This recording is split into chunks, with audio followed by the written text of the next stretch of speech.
ಯಾರೇ ಬಂದರು ಎದುರ್ಯಾರೇ ನಿಂತರು ಪ್ರೀತಿ ಹಂಚುವ ಯಜಮಾನ. ಜೀವ ಹೋದರು ಜಗವೇನೇ ಅಂದರು ಮಾತು ತಪ್ಪದ ಯಜಮಾನ. ಕೂಗಿ ಕೂಗಿ ಹೇಳುತ್ತೈತೆ ಇಂದು ಸಮಾನ. ಸ್ವಾಭಿಮಾನ ನನ್ನ ಪ್ರಾಣ ಅನ್ನೋ ಪ್ರಯಾಣ. ನಿಂತ ನೋಡು ಯಜಮಾನ, ನಿಂತ ನೋಡು ಯಜಮಾನ. ಯಾರೇ ಬಂದರು ಎದುರ್ಯಾರೇ ನಿಂತರು ಪ್ರೀತಿ ಹಂಚುವ ಯಜಮಾನ.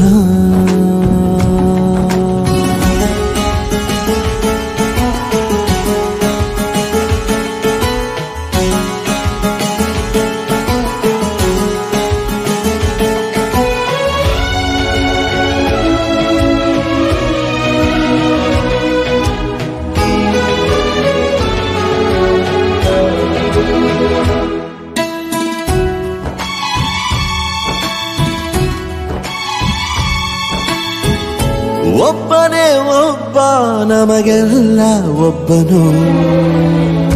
ಯಾರ ಹೆತ್ತ ಮಗನೋ ನಮಗಾಗಿ ಬಂದನು. ಮೇಲು ಕೀಳು ಗೊತ್ತೇ ಇಲ್ಲ ಬಡವನು ಗೆಳೆಯಾನೆ. ಶ್ರೀಮಂತಿಕೆ ತಲೆ ಹತ್ತೇ ಇಲ್ಲ ಹತ್ತೂರ ಒಡೆಯಾನೆ. ನಿನ್ನ ಹೆಸರು ನಿಂದೇ ಬೆವರು. ತಾನು ಬೆಳೆದು ತನ್ನವರನ್ನು ಬೆಳೆಸೋ ಗುಣ.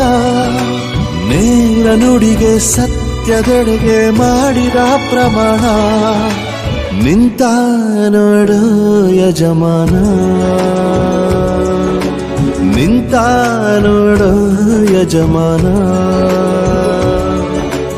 ಯಾರೇ ಬಂದರು ಎದುರ್ಯಾರೇ ನಿಂತರು ಪ್ರೀತಿ ಹಂಚುವ ಯಜಮಾನ.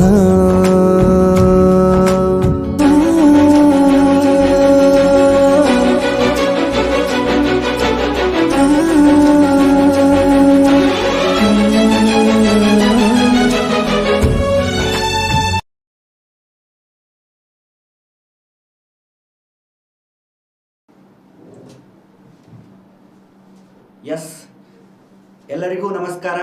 ನಾನು ನಿಮ್ಮ ಪ್ರೀತಿಯ ಶರಣಪ್ಪ ಅನ್ನಿಗೇರಿ, ವಿಜ್ಞಾನ ಮತ್ತು ತಂತ್ರಜ್ಞಾನ. ಎಸ್, ನಿನ್ನೆ ಕ್ಲಾಸ್ನೊಳಗೆ ಏನು ಡಿಸ್ಕಸ್ ಮಾಡಿದ್ವಪ್ಪ ಅಂದರೆ ಬಯೋಟೆಕ್ನಾಲಜಿ ಬಗ್ಗೆ ನೋಡಿದ್ವಿ, ಹೌದಲ್ರಿ? ಜೈವಿಕ ತಂತ್ರಜ್ಞಾನ ಅಂತ ಕರಿತೀವಿ. ಹಂಗಂದ್ರೆ ಆ ಜೈವಿಕ ತಂತ್ರಜ್ಞಾನ ಅಂದ್ರೆ ಏನು, ಜೈವಿಕ ತಂತ್ರಜ್ಞಾನದಿಂದ ಮಾನವನಿಗೆ ಯಾವ ಥರ ಉಪಯುಕ್ತತೆ ಐತಿ ಅನ್ನೋದನ್ನ ನೋಡಿದ್ವಿ, ಹೌದಲ್ರಿ? ಅದಕ್ಕಿಂತ ಮುಂಚಿತವಾಗಿ ಯಾರಾದರೂ ಆಫ್ಲೈನ್ ಕ್ಲಾಸ್ ಬೇಕಂತಂದ್ರೆ ಈಗ ಆಲ್ರೆಡಿ ವಿಶ್ವ ದರ್ಶನ ಕರಿಯರ್ ಅಕಾಡೆಮಿಯಲ್ಲಿ ಕ್ಲಾಸಸ್ಗಳು ಬ್ಯಾಚಸ್ಗಳು ರನ್ ಆಗ್ತಾ ಇದಾವ. ಆ ಒಂದು ಉದ್ದೇಶದಿಂದ ನೀವು ಕೂಡಲೇ ಬಂದು ಅಡ್ಮಿಷನ್ ಮಾಡಿಸುವುದರ ಜೊತೆಗೆ ಇದರ ಸದುಪಯೋಗವನ್ನ ಪಡಿಸ್ಕೋಬೇಕು ಎಂದು ತಮ್ಮಲ್ಲಿ ವಿನಂತಿಸಿಕೊಳ್ಳುತ್ತೇನೆ. ಅದೇ ರೀತಿಯಾಗಿ ಯಾರು ಸಂತೋಷ್ ಲಾಡ್ ಫೌಂಡೇಶನ್ ಅಲ್ಲಿ ರಿಜಿಸ್ಟರ್ ಆಗಿರ್ತೀರಲ್ಲ ಅವ್ರಿಗೆ 50% ರಿಯಾಯಿತಿ ದರದಲ್ಲಿ ಅವ್ರಿಗೆ ಏನ್ ಮಾಡ್ತೀವಪ್ಪ ಅಂದ್ರೆ ನಾವು ಕ್ಲಾಸ್ ಅನ್ನ ಕೊಡ್ತಾ ಇದ್ದೀವಿ. ಆದ ಕಾರಣ ಇಡೀ ಕರ್ನಾಟಕ ರಾಜ್ಯದವರು ಇದನ್ನ ಸದುಪಯೋಗ ಪಡಿಸಿಕೊಳ್ಳಬೇಕು. ಯಾರು ಇಲ್ಲಿ ಕ್ಲಾಸ್ ಮಾಡಿದ್ದಾರ ಅದೇ ಫ್ಯಾಕಲ್ಟಿ ಟೀಚರ್ ಎಲ್ಲಿರ್ತಾರಪ್ಪ ಅಂದ್ರೆ ವಿಶ್ವ ದರ್ಶನ ಕರಿಯರ್ ಅಕಾಡೆಮಿಯಲ್ಲಿ ಇರ್ತಾರ.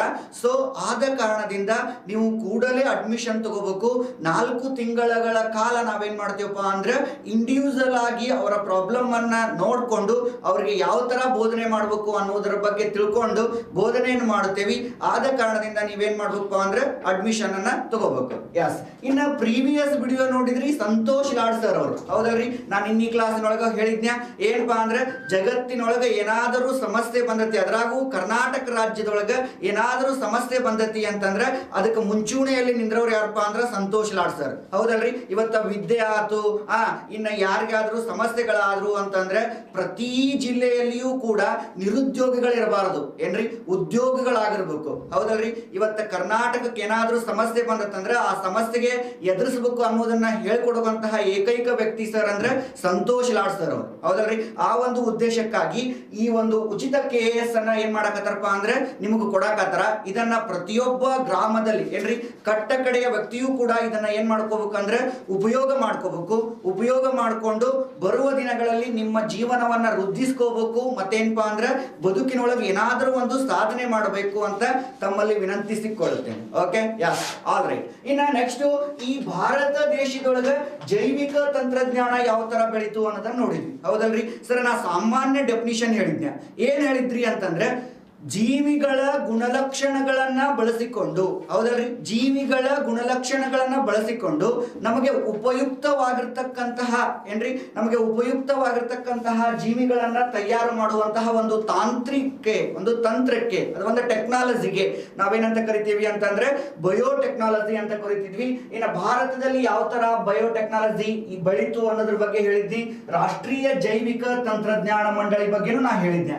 ಸರ್, ಇದು ಯಾವ ಒಂದು ಇಲಾಖೆ ಒಳಗೆ ಕೆಲಸ ಮಾಡ್ತೈತ್ರಿ ಅಂದ್ರೆ ವಿಜ್ಞಾನ ಮತ್ತು ತಂತ್ರಜ್ಞಾನ ಇಲಾಖೆ, department of science and technology ಅಡಿಯಲ್ಲಿ ಏನ್ ಮಾಡ್ತಪ್ಪ ಅಂದ್ರೆ ಕೆಲಸ ಮಾಡ್ತಾವ. ಅರ್ಥ ಆಯ್ತು? ಎಸ್.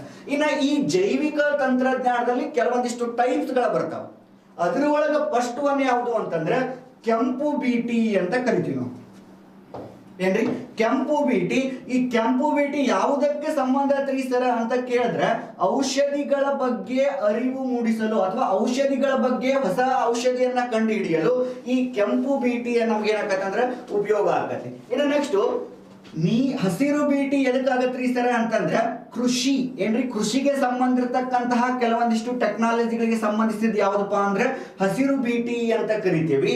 ಇನ್ನು ನೆಕ್ಸ್ಟ್ ಬಿಳಿ ಬೀಟಿ ಅಂತಂದ್ರೆ ಕೈಗಾರಿಕೆಗೆ ಸಂಬಂಧಪಟ್ಟಿದ್ದು. ಯಾವ್ದ್ರಿ? ಕೈಗಾರಿಕೆಗೆ ಸಂಬಂಧಪಟ್ಟಿದ್ದು. ಕೈಗಾರಿಕೆಗೆ ಯಾವುದಾದರೂ ಹೊಸ ಅನ್ವೇಷಣೆಯನ್ನ ಕಂಡಿಡಕ ಕೈಗಾರಿಕೆ. ಇನ್ನು ನೀಲಿ ಬೀಟಿ ಎದಕ್ರಿ ಸರ ಅಂತಂದ್ರೆ ನೀಲಿ ಬೀಟಿ ಎದಕ್ಕಪ್ಪ ಅಂತಂದ್ರೆ ಸಮುದ್ರಗಳ ಬಗ್ಗೆ ಅಧ್ಯಯನ ಮಾಡುವಂತಹ ಒಂದು ತಂತ್ರಜ್ಞಾನ. ಏನ್ರಿ ಸಮುದ್ರಗಳ ಬಗ್ಗೆ ಅಧ್ಯಯನ ಮಾಡುವಂತಹ ತಂತ್ರಜ್ಞಾನಕ್ಕೆ ನಾವೇನಂತ ಕರಿತೀವಿ ಅಂದ್ರೆ ನೀಲಿ ಬೀಟಿ. ಸರ, ಇದು ಬೀಟಿ ಅಂದ್ರೆ ಏನ್ರಿ ಅಂದ್ರೆ ಬಯೋಟೆಕ್ನಾಲಜಿ ಅಂತ ಕರಿತೀವಿ. ಎರಡು ಟೈಪ್ ಬರ್ತಾವು, ಒಂದು ಬೆಸಂಜೆನಸ್ ಸುರಂಜೆನಸ್ ಅಂತ ಬ್ಯಾಕ್ಟೀರಿಯಾನು ಬರ್ತೈತಿ. ಬೀಟಿ ಅಂದ್ರೆ ಇಲ್ಲಿ ಕಾಣ ಬರೋದು ಯಾವ್ದಪ್ಪ ಅಂದ್ರೆ ಬಯೋಟೆಕ್ನಾಲಜಿ ಅಂತ ಕರಿತೀವಿ. ಔಷಧಿಗಳ ಬಗ್ಗೆ ತಿಳ್ಕೊಳಕ ನಾವೆಂತಹ ಟೆಕ್ನಾಲಜಿ ಕೆಂಪು ಬೀಟಿ ಅಂತ ಕರಿತೀವಿ. ಕೃಷಿ ಬಗ್ಗೆ ಹಸಿರು ಬೀಟಿ. ಇನ್ನ ಕೈಗಾರಿಕೆಗಳ ಬಗ್ಗೆ ಏನಾದ್ರೂ ಹೊಸ ಅನ್ವೇಷಣೆ ಮಾಡ್ಬೇಕಂದ್ರೆ ಬಿಳಿ ಬೀಟಿ. ಇನ್ನು ನೆಕ್ಸ್ಟ್ ಸಮುದ್ರಗಳ ಬಗ್ಗೆ ಹೊಸ ಜೀವಿಗಳನ್ನ ತಯಾರು ಮಾಡೋದಕ್ಕೆ ನೀಲಿ ಬೀಟಿ ಅಂತ ಕರಿತೀವಿ. ಹೌದಲ್ರಿ? ನಾನು ಇನ್ನೊಂದು ಹೇಳಿದ್ದೆ ನಿಮಗೆ, ಏನಪ್ಪಾ ಅಂದ್ರೆ ಬೋಲ್ವರ್ಮ್ ಬಂದು ಆ ಒಂದು ಹತ್ತಿ ಗಿಡಕ್ಕೆ ಏನಾಗೋದ್ರಿಂದ ತಿನ್ನುವುದರಿಂದ ಕಚ್ಚುವುದರಿಂದ ನಮ್ಗೆ ರೈತರಿಗೆ ಏನಾಗತ್ತಪ್ಪ ಅಂದ್ರೆ ಇಳುವರಿ ಕಡಿಮೆ ಆಕತಿ ಅಂತ ನಾವೇನ್ ಮಾಡಿದ್ವಿ ಅಂದ್ರೆ ನೋಡಿದ್ವಿ. ಅದಕ್ಕೆ ಏನ್ ಮಾಡಿದ್ರಪ್ಪ ಅಂತಂದ್ರೆ ಬೀಟಿ ಅನ್ನುವಂತಹ ಒಂದು ಬ್ಯಾಕ್ಟೀರಿಯಾನ ಆ ಒಂದು ಬೀಜದ ಜೊತೆಗೆ ಹಾಕಿದಾಗ ಆ ಒಂದು ಬೋಲ್ವರ್ಮ್ ಅನ್ನುವಂತಹ ಬೀಜ ಬಂದಾಗ ಏನಾಕತ್ಪ ಅದನ್ನ ತಿಂದ್ರಂದ್ರೆ ಸಾಯ್ತೈತಿ. 60% ಏನಾಕತ್ಪ ಅಂದ್ರೆ ನಾವು ಖರ್ಚನ್ನ ಉಳಿಸಬಹುದು ಅಂತ ನಿನ್ನೆ ಕ್ಲಾಸ್ನೊಳಗೆ ಹೇಳಿದ್ದೆ. ಹೌದಲ್ರಿ? ಎಸ್. ಇನ್ನ ನೆಕ್ಸ್ಟ್ ಈ ಜೈವಿಕ ತಂತ್ರಜ್ಞಾನದೊಳಗೆ ಹೆಚ್ಚು ಕಡಿಮೆ ನೋಡ್ರಿ 4 ಪಾರ್ಟ್ಗಳನ್ನ ನೋಡ್ತೀವಿ. ಹೌದಲ್ರಿ? ಇದ್ರೊಳಗೆ ಫಸ್ಟ್ ಪಾರ್ಟ್ ಯಾವ್ದಂತಂದ್ರೆ ತಳಿ ತಂತ್ರಜ್ಞಾನ ಅಂತ ಕರಿತೀವಿ ನಾವು. ಇಂಗ್ಲಿಷ್ನೊಳಗೆ ಜೆನೆಟಿಕ್ ಇಂಜಿನಿಯರಿಂಗ್ ಅಂತ ಕರಿತೀವಿ. ಹೌದಲ್ರಿ? ನಿನ್ನೆ ನೋಡಿದ್ವಿ ಅಲ್ರಿ ನಾವು. ಸರಿ, ಈ ಜೆನೆಟಿಕ್ ಇಂಜಿನಿಯರಿಂಗ್ ಅಂದ್ರೆ ಏನ್ರಿ? ನೋಡ್ರಿ, ಈಗ ನಮ್ಮ ಕಡೆ ಒಂದು ಮಾತಂತಾರ. ಏನಂತಾರ ಅಂತಂದ್ರೆ ತಂದೆ ತಾಯಿಯ ಗುಣಲಕ್ಷಣಗಳ ಮಕ್ಕಳಿಗೆ ಬರ್ತಾವೆ, ಅಥವಾ ನಾವು ಹೆರಿಡಿಟಿ ಅಥವಾ ಅನುವಂಶೀಯತೆ ಅಂತ ಕರಿತೀವಿ. The transfer of genes from one generation to another generation is called as a heredity ಅಂತ ಕರಿತೀವಿ. ಸರಿ, ಈ ತಳಿ ತಂತ್ರಜ್ಞಾನದ ಅನ್ವಯನ ನೋಡಿದಾಗ ನೋಡ್ರಿ, ನಾವು ಕುಲಾಂತರಿ ಸಸ್ಯಗಳನ್ನ ಉತ್ಪಾದಿಸೋದನ್ನ ಮಾಡ್ತೀವಿ. ಹೌದಲ್ರಿ? ನಿನ್ನೆ ಹೇಳಿದ್ನಲ್ರಿ ನಾನು, ಈ ಬೀಟಿ ಹತ್ತಿ ಯಾವ ತರ ಉತ್ಪಾದನೆ ಮಾಡ್ತಾರ, ಈ ಬೆಸಂಜೆನಸ್ ತುರಂಜೆನಸ್ ಅಂತ ಹತ್ತಿ ಗಿಡಕ್ಕೆ ಈ ಬೋಲ್ವರ್ಮ್ ಅನ್ನುವಂತಹ ಕಾಯಿಲೆ. ನೋಡ್ರಿ, ಇದೊಂದು ಹತ್ತಿ ಗಿಡ ಅಂತ ತಿಳ್ಕೊರಿ. ಇದು ಹತ್ತಿ ಗಿಡ ಅಂತ ತಿಳ್ಕೊಂಡ್ವಿ ಅಂತ ತಿಳ್ಕೊರಿ. ಇಲ್ಲಿ ಏನಾಗತ್ತಪ್ಪ ಅಂತಂದ್ರೆ ಬೋಲ್ವರ್ಮ್ ಅನ್ನುವಂತಹ ಒಂದು ಕೀಟ ಇದೆ. ಇದು ಬೋಲ್ವರ್ಮ್ ಅನ್ನುವಂತಹ ಕೀಟ ಈ ಹತ್ತಿ ಗಿಡನ ಏನ್ ಮಾಡ್ತಿತ್ತಪ್ಪ ಅಂತಂದ್ರೆ ನಾಶ ಮಾಡಿಬಿಡ್ತಿತ್ತು. ಈ ಹತ್ತಿ ಗಿಡವನ್ನ ನಾಶ ಮಾಡಿದಾಗ ಆಟೋಮೆಟಿಕ್ಲಿ ಅಲ್ಲಿ ಏನಾಕಿತ್ತಪ್ಪ ಅಂದ್ರೆ ಇಳುವರಿ ಕಡಿಮೆ ಬರ್ತಿತ್ತು. ಏನ್ ಬರ್ತಿತ್ರಿ? ಇಳುವರಿ ಕಡಿಮೆ ಬರ್ತಿತ್ತು. ಇಳುವರಿ ಕಡಿಮೆ ಬಂದಾಗ ರೈತರು ಏನ್ ಮಾಡ್ತಿದ್ರಪ್ಪ ಅಂದ್ರೆ ಸಾಲ ತಕೊಂತಿದ್ರು. ಸಾಲ ತಗೊಂಡ್ರೆ ಸಾಲ ಮುಟ್ಸಕ್ ಹಾಕಿದ್ದಿಲ್ಲ, ಮತ್ತೇನ್ ಹಾಕಿದ್ರ ಅಂದ್ರೆ ಸಾಯ್ತಿದ್ರು. ಅದಕ್ಕೆ ನಾವೇನ್ ಮಾಡಿದ್ವಿಪ್ಪ ಅಂದ್ರೆ ಈ ಬೀಜಕ್ಕೆ, ಜವಾರಿ ಬೀಜಕ್ಕೆ ಏನ್ ಮಾಡಿದ್ವಿ ಅಂದ್ರೆ BT ಅನ್ನುವಂತಹ ಬ್ಯಾಕ್ಟೀರಿಯಾವನ್ನ, ಬೆಸಂಜಿಲಸ್ ತುರಂಜಿನಸ್ ಅಂತಂತಹ ಬ್ಯಾಕ್ಟೀರಿಯಾದೊಳಗೆ ನಾವು ಒಂದು ಜೀನ್ ಅನ್ನ ತಗೊಂಡು ಮತ್ತೆ ಅದ್ರ ಜೊತೆ ಒಂದು ಟರ್ಮಿನೇಟಿಂಗ್ ಜೀನ್ ಅನ್ನ ತಗೊಂಡ್ವಿ. ಹೌದಲ್ರಿ? ಒಂದು ಜೀನು ಮತ್ತು ಅದ್ರ ಜೊತೆಗೆ ಒಂದು ಟರ್ಮಿನೇಟಿಂಗ್ ಜೀನ್ ಅನ್ನ ತಗೊಂಡು ಆಟೋಮೆಟಿಕಲಿ ಹತ್ತಿ ಗಿಡಕ್ಕೆ ನಾವು ಹಾಕಿದಾಗ ಆ ಬೋಲ್ವರ್ಮ್ ಅನ್ನುವಂತ ಕೀಟ ಇಲ್ಲಿ ಬಂದಾಗ ಆ ಬೋಲ್ವರ್ಮ್ ಅನ್ನೋದು ನರ ದೌರ್ಬಲ್ಯಕ್ಕೆ ಏನಾಕಿತ್ತಪ್ಪ ಅಂದ್ರೆ ಒಳಗಾಗ್ತಿತ್ತು. ಆಟೋಮೆಟಿಕಲಿ ಆ ಒಂದು ಕೀಟ ಏನಾಗಿತ್ತು ಅಂದ್ರೆ ಸತ್ತು ಬಿಡ್ತಿತ್ತು. ಅವಾಗ ರೈತರು ಎಕರೆಕ್ 6-10 ಕ್ವಿಂಟಲ್ ಬೆಳೆಯೋರು 15-16 ಕ್ವಿಂಟಲ್ ಹತ್ತಿಯನ್ನ ಬೆಳೆಯಕತ್ತಾರೆ. ಹೌದಲ್ರಿ? ಈ ತರ ಏನಾತಂದ್ರೆ ಬಯೋಟೆಕ್ನಾಲಜಿ ಬೆಳವಣಿಗೆ ಬಂತು.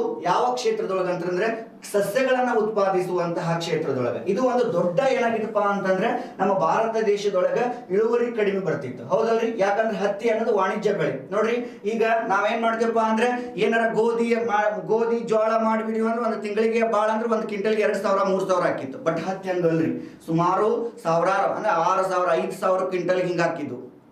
ಈಗ ಫಸ್ಟಿಗೆ 1,400-1,500, ಅವಾಗ 100-200 ಇದ್ದಿದ್ದು ಜೋಳ. ಅವಾಗ ಏನಾಕಿದಪ್ಪ ಅಂದ್ರೆ ಹತ್ತಿ 1,500-1,600 ಕ್ವಿಂಟಲ್ಗೆ ಹಾಕಿತ್ತು. ಹೌದಲ್ರಿ? ಅವಾಗ ರೈತರು ಏನ್ ಹಾಕಿದ್ರು ಅಂದ್ರೆ ಹಸನ್ಮುಖಿ ಹಾಕಿದ್ರು. ಈ ಅಮೆರಿಕ ದೇಶದವ್ರು ಬಂದು ಇದನ್ನ ಏನ್ ಮಾಡಿದ್ರಪ್ಪ ಅಂದ್ರೆ ಅಳವಡಿಸಿದ್ರು. Okay, Yes. ನೆಕ್ಸ್ಟ್, ಈ ಕೊಲಾಯ್ ಎಂಬ ಬ್ಯಾಕ್ಟೀರಿಯಾದಿಂದ, ಈ ಕೊಲಾಯ್ ಅಂದ್ರೆ ಎಚೆರಿಸ್ ಕೊಲಾಯ್ ಅಂತ ಕರಿತೀವಿ, ಮಾನವನ ಇನ್ಸುಲಿನ್ ಅನ್ನ ತಯಾರು ಮಾಡಲು ಅಥವಾ ಮಧುಮೇಹ ರೋಗದಿಂದ ಬಳಲುತ್ತಿದ್ದ ರೋಗಿಗಳಿಗೆ ಏನ್ರಿ ಪ್ರಾಣಿಗಳು, ಹಂದಿ ಇತ್ಯಾದಿ ಪ್ರಾಣಿಗಳನ್ನ ಕೊಡ್ತಿದ್ರು. ಹೌದ್ರಿ? ಅವಾಗ ಏನ್ ಮಾಡಿದ್ರು ಅಂತಂದ್ರೆ ಈ ಕೊಲಾಯ್ ಬ್ಯಾಕ್ಟೀರಿಯಾದಿಂದ ಇನ್ಸುಲಿನ್ ಅನ್ನ ಕಡಿಮೆ ವೆಚ್ಚದಲ್ಲಿ ಏನ್ ಮಾಡಕತ್ರ ಅಂದ್ರೆ ತಯಾರು ಮಾಡಕತ್ರ. ಸರ್ ಹೆಂಗ್ರಿ, ಯಾವ ತರ ತಯಾರು ಮಾಡಕತ್ರು ಅನ್ನೋದನ್ನ ನೋಡೋಣ ಅಂತ. ಎಸ್, ಈ ಕೊಲಾಯ್ ಅನ್ನುವಂತಹ ಬ್ಯಾಕ್ಟೀರಿಯಾ ಎಚೆರಿಸಿಸ್ ಕೊಲಾಯ್ ಅಂತ ಕರಿತೀವಿ ನಾವು. ಈ ಕೊಲಾಯ್ ಅನ್ನುವಂತಹ ಬ್ಯಾಕ್ಟೀರಿಯಾ ಇದು ಎಲ್ಲಿ ಕಂಡು ಬರ್ತೈತೆ ಅಂದ್ರೆ ಮಣ್ಣಿನೊಳಗೆ ಕಂಡು ಬರ್ತೈತಿ, ಗಾಳಿ ಒಳಗೆ ಕಂಡು ಬರ್ತೈತಿ, ಮನುಷ್ಯನ ಹೃದಯ ಸಣ್ಣ ಕರಳಿನೊಳಗೆ ಕಂಡು ಬರ್ತೈತಿ. ಆದ್ರೆ ಈ ಕೊಲಾಯ್ ಬ್ಯಾಕ್ಟೀರಿಯಾ ಅಂದ ನೋಡ್ರಿ, ಈಗ ನಾವು ಹೇಳ್ತೇವೆ ಒಂದ್ ಕಡೆ 4 ಜನ ಹೊಂಟ್ರು ಅಂತಂದ್ರೆ ಒಬ್ಬರಿಗಾದ್ರೂ ಡಯಾಬಿಟಿಸ್ ಅನ್ನುವಂತ ಕಾಯಿಲೆ ಇರ್ತೈತಿ. ಡಯಾಬಿಟಿಸ್ ಅಂದ್ರೆ ಮಧುಮೇಹ ಅಂತ ಕರಿತೀವಿ. ಇನ್ನು ಬಹಳ ಅಚ್ಚು ಭಾಷೆದೊಳಗೆ ಹೇಳ್ಬೇಕಂದ್ರೆ ಶುಗರ್ ಐತಿ ಅಂತ ಕರೀತಾರ. ನಮ್ ಕಡೆ ಏನೈತ್ರಿ, ಶುಗರ್ ಐತ್ರಿ ಅಂತಂದ್ರೆ ಯಾಕೆ ಕರಿತಾರ್ರಿ ಅಂತಂದ್ರೆ ಮನುಷ್ಯನ ಬಾಡಿ ಒಳಗೆ ಏನಾಗಿರ್ತೈತ್ರಿ ಅಂತಂದ್ರೆ ಇನ್ಸುಲಿನ್ ಉತ್ಪಾದನೆ ಆಗುವಂತಹ ಪ್ರಮಾಣ ಕಡಿಮೆ ಆಗಿರ್ತೈತಿ. ಯಾಕಂದ್ರೆ ಇನ್ಸುಲಿನ್ ಕರೆಕ್ಟ್ ಉತ್ಪಾದನೆ ಆತಂದ್ರೆ ಬ್ಲಡ್ ಒಳಗೆ ಸಕ್ಕರೆ ಪ್ರಮಾಣ ಏನಿರ್ತೈತೆ ಅಂದ್ರೆ ನಿಯಂತ್ರಣದಲ್ಲಿ ಇರ್ತೈತಿ. ಹೌದಲ್ರಿ? ಈ ಸಕ್ಕರೆ ಪ್ರಮಾಣ ನಿಯಂತ್ರಿರಲಿಲ್ಲ ಅಂತಂದ್ರೆ ನಮ್ಗೆ ಡಯಾಬಿಟಿಸ್ ಅಥವಾ ಮಧುಮೇಹ ಅಥವಾ ಶುಗರ್ ಅನ್ನುವಂತಹ ಕಾಯಿಲೆ ಬರ್ತೈತಿ. ಅವಾಗ ಈ ಶುಗರ್ ಅನ್ನುವಂತಹ ಕಾಯಿಲೆ ಬಂದಾಗ ಮನುಷ್ಯ ಬಹಳಷ್ಟು ರೋಗಗಳಿಗೆ ಏನಾಗ್ತಿದ್ದಪ್ಪ ಅಂದ್ರೆ ತುತ್ತಾಗ್ತಿದ್ದ. ಬಟ್ ಮೊದಲು ಹೆಂಗ್ ಮಾಡ್ತಿದ್ರಿ ಸರ್ ಅಂತ ಕೇಳಿದಾಗ, ಮೊದಲು ಹೆಂಗ್ ಮಾಡ್ತಿದ್ರಿ ಸರ್ ಅಂತಂದ್ರೆ ಹಂದಿದು ಅಥವಾ ದನದ್ದು ಇದರಲ್ಲಿರ್ತಕ್ಕಂತಹ ಮೆದೋಜೀರಕ ಗ್ರಂಥಿಯಲ್ಲಿ ಇರ್ತಕ್ಕಂತಹ ಇನ್ಸುಲಿನ್ ಅನ್ನ ತಂದು ಮನುಷ್ಯನ ಬಾಡಿ ಒಳಗ ಹಾಕ್ತಿದ್ರು. ಹೌದಲ್ರಿ? ಮನುಷ್ಯನ ಬಾಡಿ ಒಳಗ ಹಾಕ್ತಿದ್ರು. ಬಟ್ ಟೆಕ್ನಾಲಜಿ ಬೆಳೆದಂಗ ಏನಾತ್ಪ ಅಂದ್ರೆ ಈ ಕೊಲಾಯ್ ಅನ್ನುವಂತಹ ಬ್ಯಾಕ್ಟೀರಿಯಾದಿಂದ ಏನ್ ಮಾಡಿದ್ವಿ ಅಂದ್ರೆ ಕೃತಕವಾಗಿ ಇನ್ಸುಲಿನ್ ಅನ್ನ ಪ್ರೊಡ್ಯೂಸ್ ಮಾಡಕತ್ತೀವಿ. ಯಾಕಂದ್ರೆ ಬಾಡಿ ಒಳಗ ಶುಗರ್ ಏನಾಗಿರ್ಬೇಕ್ರಿ ಅಂತಂದ್ರೆ ನಿಯಂತ್ರಣದಲ್ಲಿ ಇರಬೇಕು. ಯಾಕಂದ್ರೆ ಇನ್ಸುಲಿನ್ ಪ್ರಮಾಣ ಅದೇನಾಗಿರ್ತಪ್ಪ ಅಂತಂದ್ರೆ ಪ್ರೊಡ್ಯೂಸ್ ಆಗ್ತಿರಬೇಕು. ಇವತ್ತು ಇನ್ಸುಲಿನ್ ಪ್ರೊಡ್ಯೂಸ್ ಆಗಿರ್ತಕ್ಕಂಥ DNA ಅದೇನಾದ್ರು ಪ್ರೊಡ್ಯೂಸ್ ಮಾಡಲಿಲ್ಲ ಅಂದ್ರೆ ಆಟೋಮೆಟಿಕಲಿ ಮನುಷ್ಯನಿಗೆ ಏನ್ ಬಂದ್ಬಿಡ್ತಪ್ಪ ಅಂದ್ರೆ ಡಯಾಬಿಟಿಸ್ ಅನ್ನುವಂತಹ ಅಥವಾ ಮಧುಮೇಹ ಅನ್ನುವಂಥ ಕಾಯಿಲೆ ಬರ್ತೈತಿ. ಕಾಯಿಲೆ ಬಂದ ಮೇಲೆ ಇವತ್ತೇನಾಕತ್ತಪ್ಪ ಅಂದ್ರೆ ಬಹಳಷ್ಟು ರೋಗಕ್ಕೆ ಏನಾಕನಪ್ಪ ಅಂದ್ರೆ ತುತ್ತಕನ ಬಹಳ ಸಣ್ಣ ಅವಧಿಯಲ್ಲಿ ಏನಾಕನಪ್ಪ ಅಂದ್ರೆ ಡೆತ್ ಆಗುವಂತ ಸಾಧ್ಯತೆ ಇರ್ತೈತಿ.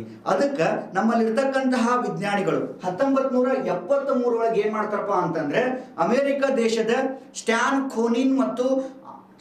ಕೋನಿನ್ ಅನ್ನುವಂತಹ ಪ್ರಾಧ್ಯಾಪಕರ ಒಂದು ತಂಡ ಏನ್ ಮಾಡ್ತದಪ್ಪ ಅಂದ್ರೆ ಈ ಕೊಲಾಯ್ ಬ್ಯಾಕ್ಟೀರಿಯಾದಿಂದ ಇನ್ಸುಲಿನ್ ಅನ್ನ ಪ್ರೊಡ್ಯೂಸ್ ಮಾಡ್ತೈತಿ. ಹೌದಲ್ರಿ? ನೋಡ್ರಿ, ಇದು ಒಂದು ಈ ಕೊಲಾಯ್ ಅನ್ನುವಂತಹ ಬ್ಯಾಕ್ಟೀರಿಯಾ. ಇದೊಂದು ಈ ಕೊಲಾಯ್ ಅನ್ನುವಂತಹ ಬ್ಯಾಕ್ಟೀರಿಯಾ. ನೋಡ್ರಿ, ಇದು ಈ ಕೊಲಾಯ್ ಅನ್ನುವಂತಹ ಬ್ಯಾಕ್ಟೀರಿಯಾ ಇದು ಏನಪ್ಪಾ ಅಂದ್ರೆ ಮನುಷ್ಯನಲ್ಲಿ ಹ್ಯೂಮನ್ ಜೀನ್ ಇನ್ಸುಲಿನ್ ಪ್ರೊಡ್ಯೂಸ್ ಮಾಡುವಂತಹ ಜೀನ್ ಇದು. ಇನ್ಸುಲಿನ್ ಪ್ರೊಡ್ಯೂಸ್ಡ್ ಜೀನ್ ಅಂತ ಕರಿತೀವಿ ನಾವು. ಇನ್ಸುಲಿನ್ ಪ್ರೊಡ್ಯೂಸ್ಡ್ ಜೀನ್ ಇದು ಏನಪ್ಪಾ ಅಂತಂದ್ರೆ ಈ ಕೊಲಾಯ್ ಬ್ಯಾಕ್ಟೀರಿಯಾ ಯಾವ್ದ್ರಿ ಈ ಕೊಲಾಯ್ ಅಂದ್ರೆ ಎಚ್ರಿಸಿಸ್ ಕೊಲಾಯ್ ಅನ್ನುವಂತಹ ಬ್ಯಾಕ್ಟೀರಿಯಾ ಇಲ್ಲಿ ಏನ್ ಮಾಡ್ತಾರಪ್ಪ ಅಂತಂದ್ರೆ ನೋಡ್ರಿ ಈ ಒಂದು ಮನುಷ್ಯನ ಬಾಡಿ ಒಳಗ ಏನಿರ್ತಾವ ಅಂತ ಹೇಳಿದ್ ನಾನು ಈ ಕ್ಲಾಸಿನೊಳಗ ಒಂದು ಸೆಲ್ ಅಂತ ತಗೊಂಡ್ವಿ ಅಂದ್ರೆ ಇಡೀ ಬಾಡಿ ಏನಾಗಿರ್ತದೆ ಅಂದ್ರೆ ಕೋಟ್ಯಾಂತರ ಸೆಲ್ಗಳು ಮೇಡಪ್ ಆಗ್ಯಾವು ಅಂತ ಹೇಳಿದ್ನ ಹೌದಲ್ರಿ ಈ ಸೆಲ್ಲಿನೊಳಗೆ ಏನಾಗಿರ್ತದಪ್ಪ ಅಂದ್ರೆ ಕೋಶ ರಸ ಇರ್ತತಿ ಕೋಶ ಕೇಂದ್ರ ಇರ್ತತಿ ಮತ್ತ ಕೋಶ ಭಿತ್ತಿ ಅನ್ನೋದು ಇರ್ತತಿ ಅಂತ ಹೇಳಿದ್ನ್ಯಾ ಈ ಕೋಶ ಬೀಜ ಅಥವಾ ನ್ಯೂಕ್ಲಿಯಸ್ ಅಂತ ಕರಿತೀವಿ ಈ ನ್ಯೂಕ್ಲಿಯಸ್ ಅಂತ ನೋಡಿದಾಗ ನಾವ್ ಏನಿರ್ತಾವ ಅಂತ ಹೇಳಿದ್ನ್ಯಾ ಇದ್ರೊಳಗೆ ಕ್ರೋಮೋಸೋಮ್ಗಳು ಇರ್ತಾವ ಈ ಕ್ರೋಮೋಸೋಮ್ಗಳನ್ನ ಓಪನ್ ಮಾಡಿದಾಗ ಏನಿರ್ತತಿ ಅಂದ್ರೆ DNA ಡಬಲ್ ಹೆಲಿಕ್ಸ್ DNA ಇರ್ತತಿ ಅಂತ ಹೇಳಿದ್ನ್ಯಾ ಈ DNA ಒಳಗೆ ಏನಿರ್ತಾವ ಅಂತಂದ್ರೆ ಜೀನ್ಗಳು ಇರ್ತಾವು ಅಂತ ನಾ ಹೇಳಿದ್ನೆ ಈ ಜೀನ್ಗಳು ಒಂದು ಜನರೇಷನ್ ಇಂದ ಮತ್ತೊಂದು ಜನರೇಷನ್ ಬಂದ್ರೆ ಅದಕ್ಕೆ ಏನಂತ ಕರಿತೀವಿ ಅಂತ ಹೇಳಿದ್ನ್ಯಾ ಹೆರಿಡಿಟಿ ಅಥವಾ ಅನುವಂಶೀಯತೆ ಅಂತ ಕರೆದಿದ್ದೆ ಇಲ್ಲಿ ಏನಾಯ್ತ್ರಿ ಸರ ಅಂತ ಕೇಳಿದಾಗ ನೋಡ್ರಿ ಇಲ್ಲಿ ಏನ್ ಮಾಡ್ತಾರಪ್ಪ ಅಂದ್ರೆ ಮನುಷ್ಯನಲ್ಲಿ ಹ್ಯೂಮನ್ ಅಂದ್ರೆ ಮನುಷ್ಯನೊಳಗ ಏನಪ್ಪಾ ಅಂದ್ರೆ ಇನ್ಸುಲಿನ್ ಪ್ರೊಡ್ಯೂಸ್ ಮಾಡುವಂತಹ ಜೀನ್ ಅಥವಾ DNA ಅನ್ನ ತಗೊಂಡಿವಿ ಇಲ್ಲಿ ತಗೊಂಡಿವಲ್ರಿ ಎಸ್ ಇನ್ನು ನೆಕ್ಸ್ಟ್ ಇದೊಂದು ಏನಪ್ಪಾ ಅಂದ್ರೆ ಈ ಕೊಲಾ ಎನ್ನುವಂತ ಬ್ಯಾಕ್ಟೀರಿಯಾ ಈ ಕೊಲಾ ಎನ್ನುವಂತಹ ಬ್ಯಾಕ್ಟೀರಿಯಾನ ನಾವೇನ್ ಮಾಡಿದ್ವಿಪ್ಪ ಅಂತಂದ್ರೆ ಇದೊಂದು ಈ ಕೊಲಾಯ್ ಅನ್ನುವಂತ ಬ್ಯಾಕ್ಟೀರಿಯಾ ಈಗ ಏನ್ ಮಾಡ್ತೇವಪ್ಪ ಅಂತಂದ್ರೆ ಈ ಕೊಲಾಯ್ ಬ್ಯಾಕ್ಟೀರಿಯಾ ಜೊತೆಗೆ ಈ ಒಂದು ಮನುಷ್ಯನ ಇನ್ಸುಲಿನ್ ಪ್ರೊಡ್ಯೂಸ್ ಮಾಡತಕ್ಕಂತಹ ಜೀನನ್ನ ಏನ್ ಮಾಡ್ತೇವೆ ಅಂದ್ರೆ ಕೂಡಿಸ್ತೀವಿ ನೋಡ್ರಿ ಅದಕ್ಕೆ ಇನ್ಕಾರ್ಪೊರೇಷನ್ ಅಂತ ಕರಿತೀವಿ ನಾವು ನೋಡ್ರಿ ಈಗ ಹೇಳ್ತಾನೆ ಇದೊಂದು ಏನಪ್ಪಾ ಅಂದ್ರೆ ಈ ಕೊಲಾಯದ ಬ್ಯಾಕ್ಟೀರಿಯಾ ಇದು ಏನಪ್ಪಾ ಅಂದ್ರೆ ಇನ್ಸುಲಿನ್ ಪ್ರೊಡ್ಯೂಸ್ ಮಾಡುವಂತಹದ್ದು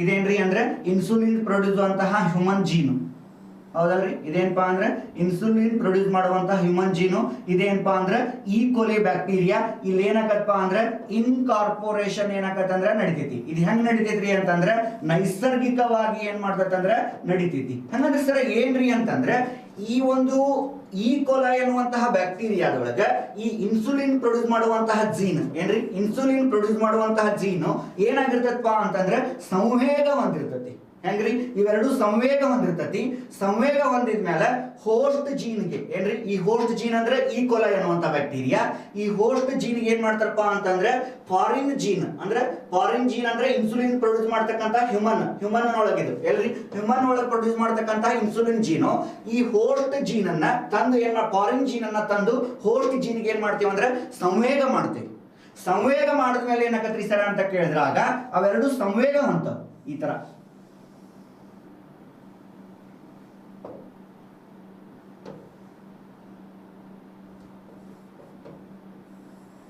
ಈ ತರ ಏನಕ್ಕವು ಅಂತಂದ್ರೆ ಎರಡು ಸಂವೇಗವಂತವು ಸಂವೇಗ ಒಂದ ಮೇಲೆ ಅದರಲ್ಲಿ ಇರ್ತಕ್ಕಂತಹ ಒಂದು ಏನಪ್ಪಾ ಅಂದ್ರೆ ಇನ್ಸುಲಿನ್ ಪ್ರೊಡ್ಯೂಸ್ ಮಾಡ್ತಿರ್ತಕ್ಕಂಥ ಜೀನು ಈ ಈಕೋಲಾಯ್ ಬ್ಯಾಕ್ಟೀರಿಯಾದೊಳಗೆ ಏನಾಕತ್ತಂದ್ರೆ ಸಂವೇಗ ಆಗತಿ ಅಂದ್ರೆ ಏನಾಕತ್ತಂದ್ರೆ ಸೇರ್ಪಡೆ ಆಗತಿ ಸೇರ್ಪಡೆ ಆದ್ಮೇಲೆ ಅದನ್ನ ಮತ್ತೆ ಏನ್ ಮಾಡ್ತಾರಪ್ಪ ಅಂತಂದ್ರೆ ನಾರ್ಮಲ್ ಆಗಿ ಜೀನ್ ಆಗೇನ ಕನ್ವರ್ಟ್ ಮಾಡ್ತಾರೆ ಈ ತರ ಹೌದಲ್ರಿ ಜೀನ್ ಆಗಿ ಕನ್ವರ್ಟ್ ಮಾಡ್ತಾರ ಆ ಜೀನ್ ಜೊತೆಗೆ ಏನಪ್ಪಾ ಅಂದ್ರೆ ಇನ್ಸುಲಿನ್ ಏನಾಗಿರ್ತತಿ ಅಂತಂದ್ರೆ ಕೂಡಿರ್ತತಿ ಈ ತರ ಇನ್ಸುಲಿನ್ ಏನಾಗಿರ್ತೈತೆ ಅಂದ್ರೆ ಕೂಡಿರ್ತೈತಿ ಹೌದಲ್ರಿ ಸೇಮ್ ಫಸ್ಟ್ ಒಂದು ತಗೊಂಡಿದ್ವಲ್ಲ ಇದ್ರೊಳಗೆ ಏನಾತ್ಪ ಅಂತಂದ್ರೆ ಇದರಲ್ಲಿ ಇರ್ತಕ್ಕಂತಹ ಇನ್ಸುಲಿನ್ ಪ್ರೊಡ್ಯೂಸ್ ಮಾಡ್ತಕ್ಕಂತಹ ಒಂದು ಜೀನ್ ಏನಪ್ಪ ಅಂದ್ರೆ ಇದ್ರ ಜೊತೆ ಸೇರ್ಕೊಂಡ ಮೇಲೆ ಸೇಮ್ ಮತ್ತೆ ಏನಪ್ಪಾ ಅಂದ್ರೆ ಈ ಕೊಲೈ ಬ್ಯಾಕ್ಟೀರಿಯಾನ ಬರ್ತೈತಿ ನಮ್ಗೆ ಎಚೆರಿಸ್ ಕೊಲೈ ಅಂತ ಕರಿತೇವಲ್ಲ ನಾವು ಇದ ಈ ಕೊಲೈ ಬ್ಯಾಕ್ಟೀರಿಯಾನ ಬರ್ತೈತಿ ಬಟ್ ಇಲ್ಲಿ ಏನಾಗಿರ್ತೈತಿ ಅಂದ್ರೆ ಒಂದು ಚೇಂಜ್ ಆಗಿರ್ತೈತಿ ಏನ್ ಚೇಂಜ್ ಆಗಿರ್ತೈತಿ ಸರ್ ಅಂತ ಹೇಳ್ತಾನಂತ ಇದು ಕ್ರೋಮೋಸೋಮ್ ಅಂತ ತಿಳ್ಕೊರಿ ಇಲ್ಲಿ ಏನಾಗಿರ್ತೈತಿ ನಾವೇನ್ ತಗೊಂಡಿದ್ವಿ ಈ ಒಂದು ಸಂವೇಗ ಅಂದ್ರೆ ಇನ್ಸುಲಿನ್ ಪ್ರೊಡ್ಯೂಸ್ ಮಾಡ್ತಕ್ಕಂಥ ಜೀನ್ ಏನಾಗಿರ್ತಪ್ಪ ಅಂತಂದ್ರೆ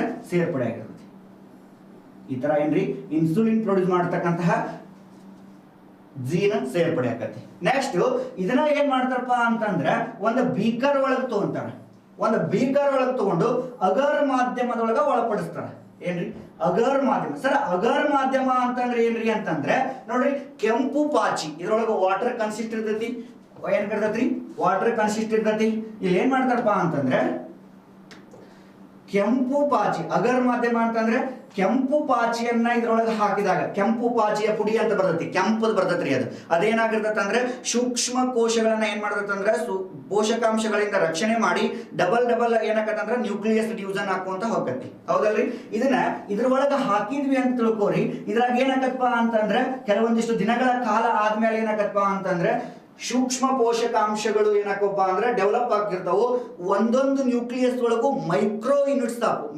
milli micro units of insulin produce ಆಗತಿ ಇದ ಇನ್ಸುಲಿನ್ ಅನ್ನ ತಗೊಂಡು ಏನ್ ಮಾಡ್ತೇವಿ ಅಂತಂದ್ರೆ ನಾವು ಇದ ಇನ್ಸುಲಿನ್ ತಗೊಂಡು ನಾವೇನ್ ಮಾಡ್ತೇವಿ ಅಂತಂದ್ರೆ ಇಲ್ಲಿ ಬರ್ತೈತಲ್ರಿ, ಇದ ಇನ್ಸುಲಿನ್ ತಗೊಂಡು ನಾವೇನ್ ಮಾಡ್ತೀವಿ ಅಂದ್ರೆ ಇಂಜೆಕ್ಷನ್ ರೂಪದಾಗ ಮನುಷ್ಯರಿಗೆ ಏನ್ ಮಾಡ್ತೀವಿ ಅಂದ್ರೆ ಕೊಡ್ತೀವಿ. ಏನ್ರಿ, ಇಂಜೆಕ್ಷನ್ ರೂಪದಾಗ ಮನುಷ್ಯರಿಗೆ ಕೊಡ್ತೀವಿ. ಮೊದ್ಲೇಕೆಲ್ಲ ಹಂದಿದು ಅವನ್ನೆಲ್ಲ ಯೂಸ್ ಮಾಡಿದ್ವಿ. ಇಲ್ಲಿ ಕ್ವಶನ್ ಅರೈಸ್ ಆಕತಿ, ಯಾಕ್ರಿ ಸರ ಈ ಕೊಲಾಯ್ ಬ್ಯಾಕ್ಟೀರಿಯಾನ ತಗೊಂಡ್ರಿ ಅಂತ ಕೇಳಿದ್ರೆ, ನೋಡು ಈ ಕೊಲಾಯ್ ಎನ್ನುವಂತಹ ಬ್ಯಾಕ್ಟೀರಿಯಾ ಏನಪ್ಪಾ ಅಂದ್ರೆ ಮನುಷ್ಯನಿಗೆ ಹಾನಿಕಾರಕವಲ್ಲದ ಬ್ಯಾಕ್ಟೀರಿಯಾ.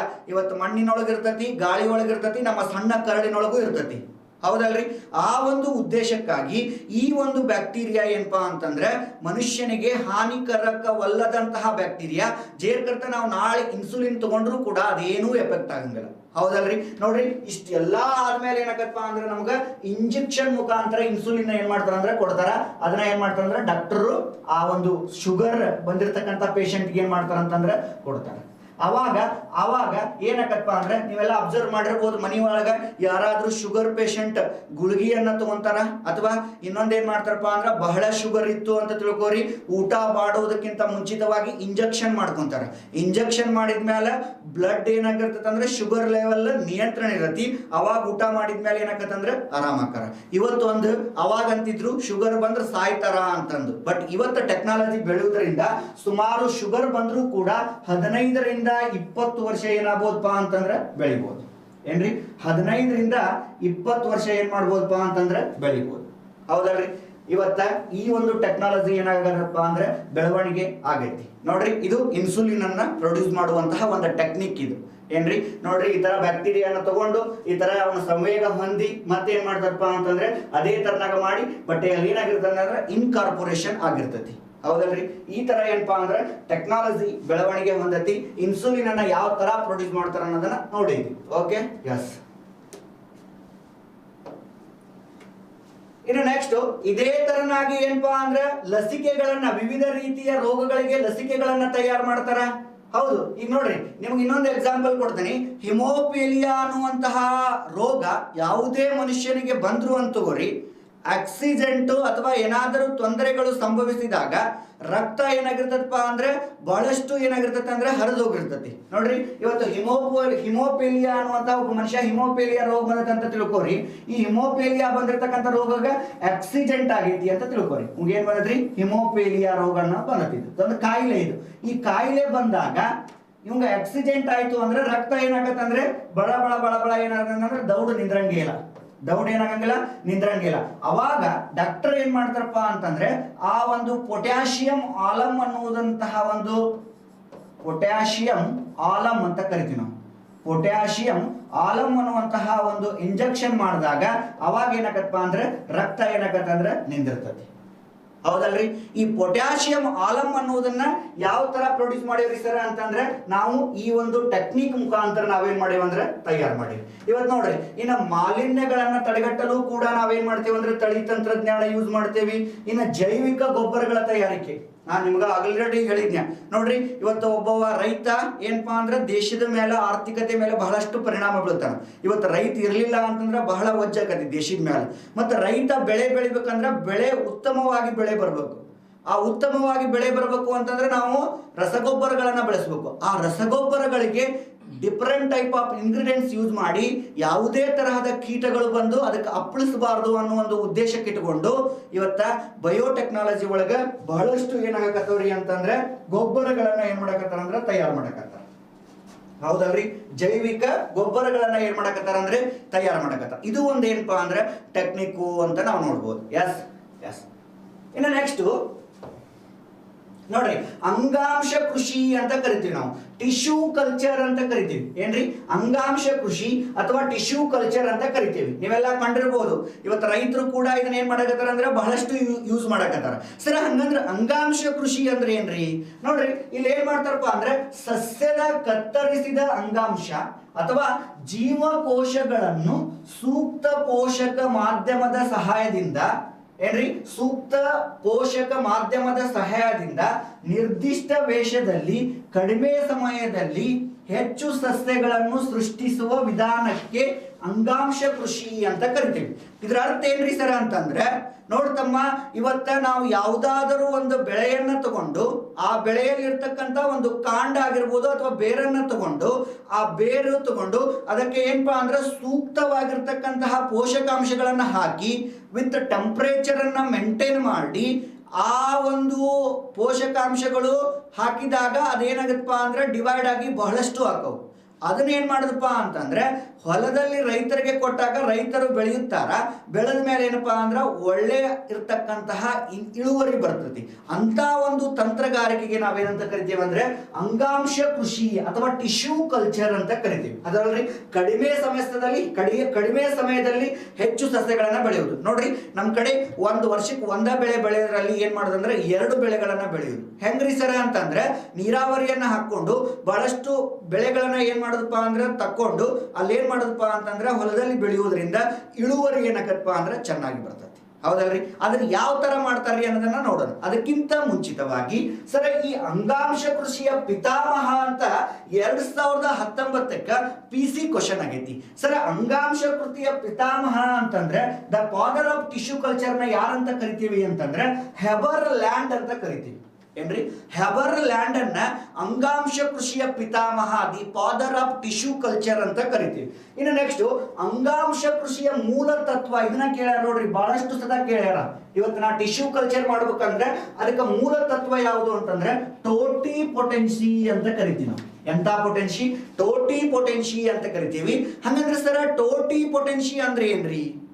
ನೋಡ್ರಿ, ಈ ಟೋಟಿ ಪೊಟೆನ್ಸಿ ಅಂದ್ರೆ ಒಂದು ಜೀವಕೋಶವು ಸಂಪೂರ್ಣ ಹೊಸ ಜೀವಿಯಾಗಿ ಬೆಳವಣಿಗೆ ಹಾಗೂ ವಿಕಾಸವಾಗುವ ಸಾಮರ್ಥ್ಯಕ್ಕೆ ಟೋಟಿ ಪೊಟೆನ್ಸಿ ಅಂತ ಕರಿತೀವಿ. ಇದರ ಅರ್ಥ ಏನ್ರಿ ಸರ್ ಅಂತಂದ್ರೆ ಒಂದು ಕಾಂಡ ಅಥವಾ ಬೇರು ಒಡೆದು ಅದೇ ತರನಾಗಿರ್ತಕ್ಕಂತಹ ಕಾಂಡ ಬೇರುಗಳು ಆಗುವುದನ್ನ ನಾವೇನಂತ ಕರಿತೀವಿ ಅಂದ್ರೆ ಟೋಟಿ ಪೊಟೆನ್ಸಿ ಅಂತ ಕರಿತೀವಿ. ಅದಕ್ಕೆ ಹೇಳ್ತಾ ನೋಡ್ರಿ, ಒಂದು ಜೀವಕೋಶವು ಸಂಪೂರ್ಣ ಹೆಂಗಾಗಬೇಕು, ಹೊಸ ಜೀವಿ ಆಗಬೇಕು ಅಂತಂದ್ರೆ ಅದರಲ್ಲಿ ಏನಿರ್ಬೇಕಪ್ಪ ಅಂತಂದ್ರೆ ಕೆಲವೊಂದಿಷ್ಟು ಪೋಷಕಾಂಶಗಳನ್ನ ಆಡ್ ಮಾಡಬೇಕು. ಫಾಸ್ಫರಸ್ ಆಗಿರ್ಬೋದು, ನೈಟ್ರೋಜನ್ ಆಗಿರ್ಬೋದು, ಮುಂತಾದ ಪೋಷಕಾಂಶಗಳನ್ನ ಆಡ್ ಮಾಡುವುದರ ಜೊತೆಗೆ ಈ ಒಂದು ಹೊಸ ಜೀವಿ ಅಂತ ಬೆಳವಣಿಗೆ ಮಾಡುವಂತಹ ಒಂದು ಪ್ರಕ್ರಿಯೆಗೆ ನಾವೇನಂತ ಕರಿತೀವಿ ಅಂದ್ರೆ ಟೋಟಿ ಪೊಟೆನ್ಸಿ ಅಂತ ಕರಿತೀವಿ. ನೋಡ್ರಿ, ಇದು ಬಹಳ ಇಂಪಾರ್ಟೆಂಟ್. ಟಿಶ್ಯೂ ಕಲ್ಚರ್ ಯಾವ ತತ್ವದ ಆಧಾರದ ಮೇಲೆ ಕೆಲಸ ಮಾಡುತ್ತದೆ ಅಂತ ಒಂದು ಕ್ವಶನ್ ಆಗೈತಿ. ಯಾವ ತತ್ವ ಅಂತಂದ್ರೆ ಟೋಟಿ ಪೊಟೆನ್ಸಿ ಅಂತ ಕರಿತೀವಿ ನಾವು. ಯಾವ ತತ್ವ ರೀ? ಟೋಟಿ ಪೊಟೆನ್ಸಿ ಅಂತ ಕರಿತೀವಿ. ನೆನಪಿಟ್ಕೋಬೇಕು, ಯಾರೀ ಟಿಶ್ಯೂ ಕಲ್ಚರ್ ನ ಪಿತಾಮಹ ಅಂದ್ರೆ ಹೆಬರ್ ಲ್ಯಾಂಡ್ ಅಂತ ಕರಿತೀವಿ. 1902 ಈ ಟಿಶ್ಯೂ ಕಲ್ಚರ್ ಮಾಡುವುದನ್ನ ಏನ್ ಮಾಡಿನಪ್ಪ ಅಂತಂದ್ರೆ ತಿಳಿಸ್ಕೊಟ್ಟ. ಹೌದಲ್ರಿ? ಹಾಗಾದ್ರೆ ಸರ್ ಟಿಶ್ಯೂ ಕಲ್ಚರ್ ನ ಯಾವ ತರ ಮಾಡ್ತಾರ ನೋಡ್ರಿ. ಫಸ್ಟ್ ಏನ್ ಮಾಡ್ತಾರಪ್ಪ ಅಂದ್ರೆ ಸಸ್ಯವನ್ನ ಆಯ್ಕೆ ಮಾಡ್ಕೋಬೇಕು. ಸಸ್ಯದಲ್ಲಿರ್ತಕ್ಕಂತಹ ಕಾಂಡ ಆಗಿರ್ಬೋದು, ಬೇರು ಆಗಿರ್ಬೋದು, ಅಥವಾ ಯಾವುದೇ ಒಂದು ಭಾಗ ಆಗಿರ್ಬೋದು. ಹೌದಲ್ರಿ? ಕಾಂಡ ಬೇರನ್ನ ಆಯ್ಕೆ ಮಾಡಬೇಕು. ಅದರಲ್ಲಿರ್ತಕ್ಕಂತಹ ಜೀವಕೋಶಗಳನ್ನ ಏನ್ ಮಾಡಬಹುದು ಅಂತಂದ್ರೆ ತೆಗೆದುಕೊಂಡು ಅದರಲ್ಲಿರ್ತಕ್ಕಂತಹ ಜೀವಕೋಶಗಳನ್ನ ತೆಗೆದುಕೊಂಡು ನಾವೇನ್ ಮಾಡ್ಬೇಕಪ್ಪ ಅಂತಂದ್ರೆ ಒಂದು ಬೀಕರ್ನೊಳಗೆ ಏನ್ ಮಾಡ್ಬೇಕಂತಂದ್ರೆ ಹಾಕ್ಬೇಕು. ಹಾಕಿ ಈ ಕಾಂಡ ಬೇರುಗಳನ್ನ ಹಾಕ್ಬೇಕು. ಕಾಂಡ ಬೇರುಗಳನ್ನ ಹಾಕಿದಾಗ ಇದರಲ್ಲಿ ಸೂಕ್ತವಾಗಿರ್ತಕ್ಕಂತಹ ಪೋಷಕಾಂಶಗಳನ್ನ ಹಾಕಿರ್ಬೇಕು. ಏನ್ರಿ? ಸೂಕ್ತವಾಗಿರ್ತಕ್ಕಂತಹ ಪೋಷಕಾಂಶಗಳು. ಯಾಕಂದ್ರೆ ಅದಕ್ಕೆ ಯಾವ ಎಷ್ಟಿರ್ತದೆ ನೋಡು ಅಂತ ಅನ್ನೋದನ್ನ ಹಾಕ್ಬೇಕು. ಇನ್ನು ಸೂಕ್ತವಾಗಿರ್ತಕ್ಕಂಥ ಪೋಷಕಾಂಶಗಳನ್ನ ಹಾಕುವುದರ ಜೊತೆಗೆ ಸುಮಾರು 20 ಡಿಗ್ರಿ ಸೆಲ್ಸಿಯಸ್ ಅಥವಾ ಆ ಒಂದು ಸಸ್ಯದ ಆ ಒಂದು ಟೆಂಪರೇಚರ್ನ ಏನ್ ಮಾಡ್ಬೇಕಂದ್ರೆ ಮೇಂಟೈನ್ ಮಾಡ್ಬೇಕು. ಸೂಕ್ತ ಪೋಷಕಾಂಶ ಅಂದ್ರೆ ನೈಟ್ರೋಜನ್ ಹಾಕು, ಫಾಸ್ಫರಸ್ ಹಾಕು, ಏನಾರ ಹಾಕು. ಅದಾದ್ಮೇಲೆ ನೆಕ್ಸ್ಟ್ ಏನಾಗತ್ತಂದ್ರೆ ಕೆಲವೊಂದಿಷ್ಟು ರಿಯಾಕ್ಷನ್ ಅನ್ನ ಏನಾಗತ್ತಂದ್ರೆ ತಗೊಂತತಿ. ಕೆಲವೊಂದಿಷ್ಟು ದಿನಗಳ ಆದ್ಮೇಲೆ ಏನಾಗತ್ತಪ್ಪ ಅಂತಂದ್ರೆ ಒಂದು ನೊರೆಯ ರೂಪದೊಳಗೆ ಏನಾಗತ್ತಂದ್ರೆ ಫಾರ್ಮ್ ಆಗುತ್ತೆ. ಆ ನೊರೆಯ ರೂಪಕ್ಕೆ ನಾವೇನಂತ ಕರಿತೀವ್ರಿ ಸರ ಅಂತಂದ್ರೆ ಕ್ಯಾಲಸ್ ಅಂತ ಕರಿತೀವಿ. ಏನಂತ ಕರಿತೀವ್ರಿ? ಕ್ಯಾಲಸ್ ಅಂತ ಕರಿತೀವಿ. ಆ ಒಂದು ಇಕ್ಯುಬೇಷನ್ ಟ್ಯಾಂಕ್ ಅಂತ ಕರಿತೀವಿ. ಈ ಒಂದು ಕೆಲವೊಂದಿಷ್ಟು ಸುಮಾರು ಇವನ್ನೆಲ್ಲ ಪೋಷಕಾಂಶಗಳನ್ನ ಹಾಕಿ 5 ರಿಂದ 6 ದಿನಗಳ ಆದ್ಮೇಲೆ ಅಲ್ಲೊಂದು ಏನಕ್ಕಪ್ಪ ಅಂದ್ರೆ ನೊರೆಯ ರೂಪದೊಳಗ ಕಾಣಿಸ್ತತಿ. ಆ ನೊರೆಯ ರೂಪ ಅಂದ್ರೆ ಆ ನೊರೆಯ ರೂಪಕ್ಕೆ ನಾವೇನಂತ ಕರಿತೀವಿ ಅಂದ್ರೆ ಕ್ಯಾಲಸ್ ಅಂತ ಕರಿತೀವಿ. ಈ ಕ್ಯಾಲಸ್ ಅಂತ ಕರಿತೀವಿ. ಕೆಲವೊಂದಿಷ್ಟು ದಿನಗಳಾದ್ಮೇಲೆ ಈ ನಡೆಯುವಂತಹ ಪ್ರೊಸೆಸ್ಸಿಗೆ ನಾವೇನಂತ ಕರಿತೀವಿ, ಕ್ಯಾಲೋಜೆನಿಸಿಸ್ ಅಂತ ಕರಿತೀವಿ. ಕ್ಯಾಲೋಜೆನಿಸಿಸ್ ಅಂತ ಕರಿತೀವಿ. ಈ ಕ್ಯಾಲೋಜೆನಿಸಿಸ್ ಆದ್ಮೇಲೆ ಇದರಲ್ಲಿ ಏನಾಗಪ್ಪ ಅಂತಂದ್ರೆ ಒಂದೊಂದ ಬೇರು, ಈ ತರ ಬೇರು ಇರ್ತಾವಲ್ಲ, ಇವೇನಾಗಿರ್ತಪ್ಪ ಅಂತಂದ್ರೆ ಸೂಕ್ತ ಪೋಷಕಾಂಶಗಳ ಸಹಾಯದಿಂದ ಏನಕ್ಕೋ ಅಂದ್ರೆ ಒಂದ್ ಇದ್ದಿದ್ದು ಎರಡು ಹಾಕೋ, ಈ ತರ ಏನಕ್ಕಪ್ಪ ಅಂದ್ರೆ ಡಿವೈಡೆಡ್ ಹಾಕೋ, ಆ ತರ ರಿಯಾಕ್ಟರ್ನೊಳಗ ಆ ತರ ಏನ್ ಮಾಡ್ತಾರ ಅಂದ್ರೆ ಹಾಕಿರ್ತಾರೆ. ಹೌದಲ್ರಿ? ಇವೆಲ್ಲ ಹಾಕಿದ ಮೇಲೆ ಅದೇನಕ್ಕಪ್ಪ ಅಂದ್ರೆ ಬಹಳಷ್ಟು ಏನಕ್ಕಪ್ಪ ಅಂದ್ರೆ ಜೀವಕೋಶಗಳು ಒಡೆದೊಡೆದು ಬೇರೆ ಏನಕ್ಕಪ್ಪ ಅಂತಂದ್ರೆ ಸಪರೇಟ್ ಹಾಕೋ. ಇವೆಲ್ಲ ಆದ್ಮೇಲೆ ಏನ್ ಮಾಡ್ತಾರ್ರಿ ಸರ್ ಅಂತಂದ್ರೆ ನೋಡ್ರಿ, ಇವನ್ನೆಲ್ಲ ಆದ್ಮೇಲೆ ಪ್ರತಿಯೊಂದು ಗುಂಡಿ ಏನ್ರಿ, ಪ್ರತಿಯೊಂದು ಕುಂಡಲ ಅಂತ ಕರಿತೀವ್ರಿ ನಾವು. ಈ ಕುಂಡಲ ಅಂತೇವಲ್ರಿ, ಈ ಕುಂಡಲದೊಳಗೆ ಏನ್ ಮಾಡ್ತಾರ ಅಂದ್ರೆ ಒಂದೊಂದು ಸಸ್ಯನು ಏನ್ ಮಾಡ್ತಾರ ಅಂದ್ರೆ ಹಾಕ್ತಾರೆ. ಒಂದೊಂದು ಸಸ್ಯನ ಮಾಡ್ತಾರ. ಈ ಒಂದೊಂದು ಸಸ್ಯನು ಏನ್ ಮಾಡ್ತಾರಪ್ಪ ಅಂತಂದ್ರೆ ಆಮೇಲೆ ಅವ್ರ ಹೊಲಕ್ಕೆ ಏನ್ ಮಾಡ್ತಾರಂದ್ರೆ ಹಾಕ್ತಾರೆ. ಇದು ಒಂದು ಏನಪ್ಪಾ ಅಂದ್ರೆ ಟಿಶ್ಯೂ ಕಲ್ಚರ್ ಅಂತ ಕರಿತೀವಿ. ಕಲ್ಚರ್ಡ್ ಮಾಡೋದು ಏನ, ಟಿಶ್ಯೂನ ಎದ್ರೊಳಗ, ಸಸ್ಯದೊಳಗ. ಸಸ್ಯದ ಕಾಂಡ ಅಥವಾ ಬೇರನ್ನ ತಗೊಂಡು ಒಂದು ಬೀಕರಿನೊಳಗೆ ಹಾಕಿ ಆ ಬೀಕರಿನೊಳಗೆ ಸೂಕ್ತವಾಗಿರ್ತಕ್ಕಂತಹ ಪೋಷಕಾಂಶಗಳನ್ನ ಹಾಕಬೇಕು. ಈ ಸೂಕ್ತವಾಗಿರ್ತಕ್ಕಂತಹ ಪೋಷಕಾಂಶಗಳನ್ನು ಹಾಕಿದ ಮೇಲೆ ನೆಕ್ಸ್ಟ್ ಏನಾಗುತ್ತಪ್ಪ ಅಂತಂದ್ರೆ ಕೆಲವೊಂದಿಷ್ಟು ದಿನಗಳ ಕಾಲ ಬಿಟ್ಟಾಗ, ಸುಮಾರು 4 ರಿಂದ 5 ದಿನಗಳ ಕಾಲ ಬಿಟ್ಟಾಗ ಅದರಲ್ಲಿ ಏನಾಗಿರ್ತದಪ್ಪ ಅಂತಂದ್ರೆ ಕ್ಯಾಲಸ್ ಅನ್ನುವ ನೊರೆಯ ರೂಪದೊಳಗೆ ಏನಾಗಿರ್ತದೆ ಅಂದ್ರೆ ಬಂದಿರ್ತೈತಿ. ಈ ನೊರೆಯ ರೂಪ ಬರುವುದಕ್ಕೆ ನಾವೇನಂತ ಕರಿತೇವೆ ಅಂದ್ರೆ ಕ್ಯಾಲಸ್ ಅಂತ ಕರಿತೇವಿ. ಇದೇ ತರಹ ಪ್ರಕ್ರಿಯೆ ನಡೀತೈತಿ ಒಂದು 15 ದಿನಗಳ ಕಾಲ. ಆ ಪ್ರಕ್ರಿಯೆಯನ್ನು ನಾವೇನಂತ ಕರಿತೀವಿ ಅಂತಂದ್ರೆ ಕ್ಯಾಲೋಜೆನಿಸಿಸ್ ಅಂತ ಕರಿತೀವಿ. ಈ ಕ್ಯಾಲೋಜೆನಿಸಿಸ್ ಆದ್ಮೇಲೆ ಏನ್ ಮಾಡ್ತಾರಪ್ಪ ಅಂತಂದ್ರೆ ಅದರಲ್ಲಿ ಇರ್ತಕ್ಕಂತಹ ಏನ್ರಿ ಬೇರುಗಳು ಏನಾಗಿರ್ತದೆ ಅಂದ್ರೆ ಬಹಳಷ್ಟು ಆಗಿರ್ತಾವ. ಅವನ್ನ ಏನ್ ಮಾಡ್ತಾರಪ್ಪ ಅಂದ್ರೆ ಕುಂಡಲಕ್ಕೆ ಹಾಕುವುದರ ಮುಖಾಂತರ ಏನ್ರಿ, ಕುಂಡಲಕ್ಕೆ ಹಾಕುವುದರ ಮುಖಾಂತರ ಹೊಲಕ್ಕೆ ಏನ್ ಮಾಡ್ತಾರ ಅಂದ್ರೆ ಕೊಡ್ತಾರ. ಅವಾಗ ಏನಾಗತ್ತಪ್ಪ ಅಂದ್ರೆ ರೈತರು ಅದನ್ನ ಬೆಳಿತಾರೆ. ಹೌದಲ್ರಿ? ಇಲ್ಲಿ ನೋಡ್ರಿ ಒಂದ್ ಚಿತ್ರ ನೋಡ್ರಿ ನೀವು, ಹಂಗ ನೋಡ್ರಿ ಈ ತರ ಏನಾಕಪ್ಪ ಅಂತಂದ್ರೆ ಕುಂಡಲಕ್ಕೆ ನಾವೇನ್ ಮಾಡ್ತೇವೆ ಅಂದ್ರೆ ಹಾಕ್ತೇವೆ. ಇಲ್ಲಿ ಕಾಣ್ತಾವಲ್ರಿ? ಎಸ್, ಇಲ್ಲಿ ಕಾಣ್ತಾವಲ್ರಿ? ಈ ತರ ಏನಾಕಪ್ಪ ಅಂತಂದ್ರೆ ಸಸ್ಯಗಳು ಏನಾಕಪ್ಪ ಅಂತಂದ್ರೆ ಮಾಡ್ತೇವಿ. ಹೌದಲ್ರಿ? ಈ ತರ ಏನಾಕತ್ತಂದ್ರೆ ಸಸ್ಯಗಳು ಹಾಕವ. ಇವನ್ನ ಏನ್ ಮಾಡ್ತಾರಂದ್ರೆ ಓಪನ್ ಮಾಡಿ ಏನ್ ಮಾಡ್ತಾರ ಅಂತಂದ್ರೆ ರೈತರ ಹೊಲಕ್ಕ ಕೊಡ್ತಾರ. ರೈತರು ಅದನ್ನು ಬೆಳೆದ ಮೇಲೆ ಇಳುವರಿ ಏನಾಕತ್ತಂದ್ರೆ ಚಲೋ ಬರುತ್ತೆ. ಇಲ್ಲಿ ಕ್ವಶನ್ ಆಗತ್ತ, ಹಂಗಂದ್ರೆ ಸರ್ ಇದರಿಂದ ಉಪಯೋಗಗಳು ಏನದಾವ ನೋಡ್ರಿ. ಇದರಿಂದ ಉಪಯೋಗಗಳು ಏನದಾವು ಅಂತ ಕೇಳಿದಾಗ ಫಸ್ಟ್ ಒನ್ ಏನು ಉಪಯೋಗ ಐತ್ರಿ ಸರ್ ಅಂತಂದ್ರೆ, ಎಸ್, ಫಸ್ಟ್ ಉಪಯೋಗ ಏನೈತಿ ಅಂತಂದ್ರೆ ಈ ಒಂದು ಮಾಡುವುದರಿಂದ ಏನಾಗತ್ತಪ್ಪ ಅಂದ್ರೆ ಇಳುವರಿಯನ್ನ ಹೆಚ್ಚಿಗೆ ಪಡಿಬಹುದು. ಇಳುವರಿ ಏನಾಗತ್ತಂದ್ರೆ ಹೆಚ್ಚಾಗತ್ತೆ. ಇಳುವರಿ ಹೆಚ್ಚಾಗುವುದರ ಜೊತೆಗೆ ಏನಾಗತ್ತಪ್ಪ ಅಂದ್ರೆ ಖರ್ಚು ಕಡಿಮೆ ಆಗತ್ತೆ. ಏನಾಗತ್ರಿ? ಖರ್ಚು ಕಡಿಮೆ ಆಗತ್ತೆ. ಖರ್ಚು ಕಡಿಮೆ ಅಂದ್ರೆ ನೋಡ್ರಿ, ಇಬ್ಬರನ್ನ ಆಳು ತಗೊಂಡಲ್ಲಿ ಏನಾಗತ್ತೆ ಅಂದ್ರೆ ಒಬ್ರು ಆಳು ತಗೋಬಹುದು ಇಲ್ಲಿ ಹೊಲದಾಗ. ಹೌದಲ್ರಿ?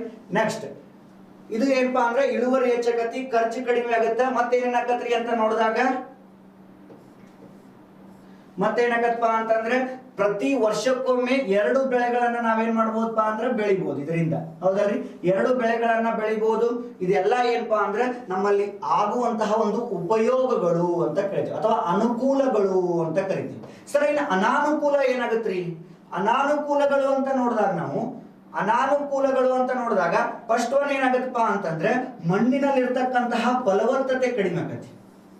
ಏನ್ರಿ? ಮಣ್ಣಿನಲ್ಲಿ ಏನಾಗತ್ತಪ್ಪ ಅಂತಂದ್ರೆ ಫಲವತ್ತತೆ ಕಡಿಮೆ ಆಗತ್ತೆ. ನೋಡ್ರಿ, ಇವತ್ತ ಯಾವುದರ ಒಂದು ಹೊಲದೊಳಗೆ ನೋಡಿದ್ರಾಗ ಅದೇ ಬೆಳೆಯನ್ನು ನೀವು ಹೊಳ್ಳಬಳ ಬರ್ದ್ರಿ ಅಂತಂದ್ರ, ಅಥವಾ ಅದೇ ಬೆಳೆಯನ್ನು ಏನಕ್ಕಪ್ಪ ಅಂದ್ರೆ ಹೊಳ್ಳಬಳ ಬರೆಯುವುದರಿಂದ, ಹೊಳ್ಳಬಳ ಏನಪ್ಪಾ ಅಂದ್ರೆ ಹಾಕುವುದರಿಂದ ಮಣ್ಣಿನಲ್ಲಿ ಫಲವತ್ತತೆ ಕಡಿಮೆ ಆಗುತ್ತೆ. ಹೆಂಗ್ರಿ ಸರ ಅಂತ ಕೇಳಿದಾಗ ನೋಡ್ರಿ, ಯಾಕಂದ್ರೆ ಮಣ್ಣಿನಲ್ಲಿ ಏನಪ್ಪಾ ಅಂದ್ರೆ ಪ್ರತಿ ಫಾಸ್ಫರಸ್ ಆಗಿರ್ಬೋದು, ನೈಟ್ರೋಜನ್ ಆಗಿರ್ಬೋದು, ಈ ತರ ಏನಿದವಪ್ಪ ಅಂದ್ರೆ ಪೋಷಕಾಂಶಗಳದಾವ. ಈ ಪೋಷಕಾಂಶಗಳನ್ನ ಪ್ರತಿ 6 ತಿಂಗಳಿಗೊಮ್ಮೆ ಬೆಳ್ಕೊಂತ ಹೋದ್ವಿ ಅಂತಂದ್ರೆ ಆ ಒಂದು ಫಲವತ್ತತೆಯನ್ನ ಏನ್ ಮಾಡ್ತೈತಂದ್ರ ಮಣ್ಣು ಕಳ್ಕೊಂತತಿ. ಹೌದಲ್ರಿ? ಇದನ್ನ ಎಲ್ಲಿ ಮಾಡ್ತಾರ ಅಂತಂದ್ರೆ ನಾವು ಟಿಶ್ಯೂ ಕಲ್ಚರ್ ಅನ್ನ ಬಹಳಷ್ಟು ಜನ ಎಲ್ಲಿ ಮಾಡ್ತಾರ ಅಂದ್ರೆ JKVK ಕಾಲೇಜ್ ಒಳಗೆ ಮಾಡ್ತಾರ. ಇನ್ನು ನೆಕ್ಸ್ಟ್ ಇಲ್ಲಿ ಅಗ್ರಿ ಯೂನಿವರ್ಸಿಟಿ ಒಳಗೆ ಏನ್ ಮಾಡ್ತಾರ ಅಂದ್ರೆ ಟಿಶ್ಯೂ ಕಲ್ಚರ್ ಅನ್ನ ಮಾಡ್ತಾರೆ. ಹೌದಲ್ರಿ? ಎಸ್. ಇನ್ನು ನೆಕ್ಸ್ಟ್ ಇಲ್ಲಿ ಏನ್ ಮಾಡ್ತಾರ ಅಂದ್ರೆ ಮಣ್ಣಿನಲ್ಲಿ ಇರ್ತಕ್ಕಂಥ ಫಲವತ್ತತೆ ಕಡಿಮೆ ಆಗತಿ. ಸರ್, ಇದನ್ನ ಎಲ್ಲಾ ಮಾಡುವುದರಿಂದ ಏನಾಗತ್ತಪ್ಪ ಅಂದ್ರೆ ನಿರುದ್ಯೋಗ ಸೃಷ್ಟಿ ಆಗತಿ. ಹೆಂಗ್ರಿ ಸರ್ ಅಂತಂದ್ರ ಇವತ್ತು ನೋಡ್ರಿ, ಯಾವುದೇ ಒಬ್ಬ ಮನುಷ್ಯ ಏನಾಗತ್ತಪ್ಪ ಅಂತಂದ್ರೆ ಶಾಲಿ ಕಲಿಲಿಲ್ಲ ಅಂದ್ರೆ ಅವ್ಗೆ ಏನಾಗತ್ತಂದ್ರೆ ಹೊಲ ಹೌದಲ್ರಿ? ಹೊಲದೊಳಗೆ ಕೆಲಸ ಮಾಡಾಕೊಳಗ ಏನ್ ಮಾಡ್ಬೇಕಂದ್ರೆ ನಮ್ ಕೆಲಸ ಇದ್ರೆ ಮಾಡಕ್ ಚಂದ. ಆದ್ರೆ ಈ ತರ ಟೆಕ್ನಿಕ್ ಅನ್ನ ಯೂಸ್ ಮಾಡಿ ಎಲ್ಲಾ ಬೆಳೆಗಳನ್ನ ಅವರ ಬೆಳೆಯಕತ್ರು ಅಂತಂದ್ರೆ ನಿರುದ್ಯೋಗಿ ಏನಕತ್ತಂದ್ರೆ ಸೃಷ್ಟಿ ಆಗತ್ತ. ಹೌದಲ್ರಿ? ನಿರುದ್ಯೋಗ ಸೃಷ್ಟಿ ಆತಂದ್ರೆ ಮನುಷ್ಯ ಏನಕ್ಕನಪ್ಪ ಅಂದ್ರೆ ಖಾಲಿ ಕುಂದಿರ್ತಾನ.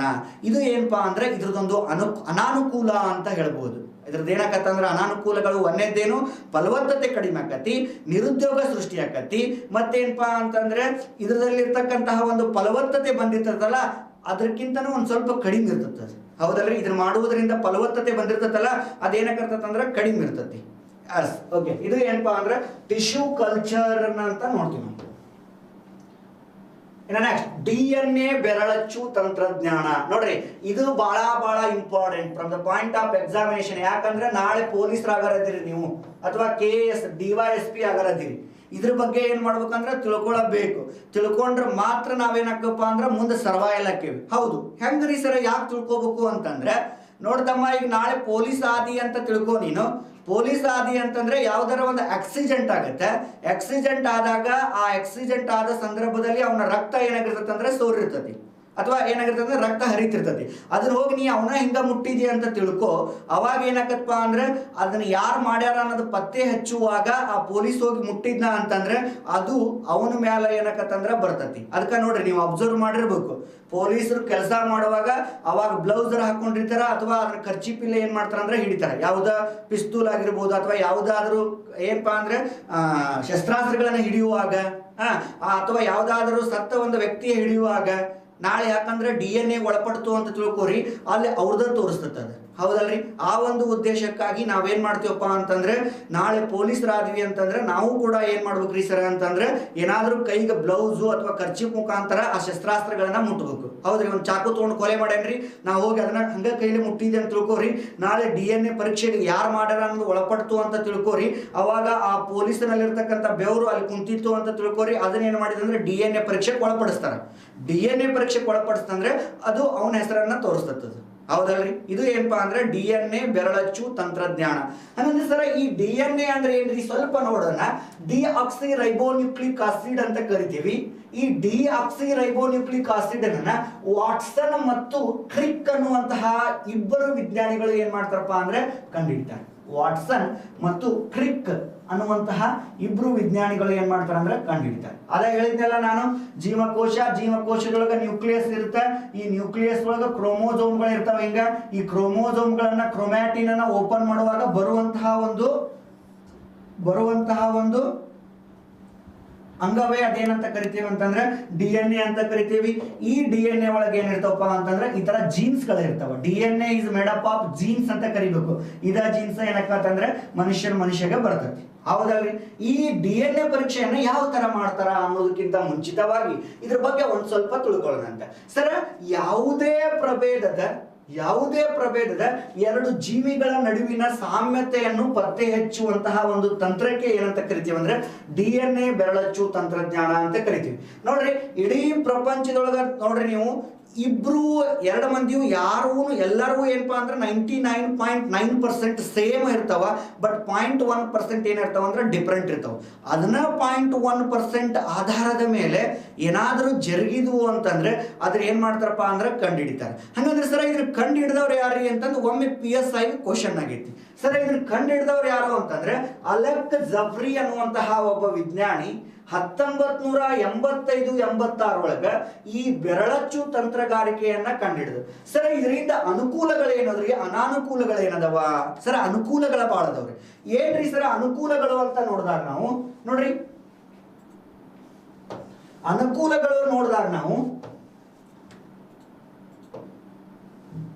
ಅನುಕೂಲಗಳನ್ನ ನೋಡಿದಾಗ ಫಸ್ಟ್ ಒನ್ ಯಾವ್ದಪ್ಪ ಅಂತಂದ್ರೆ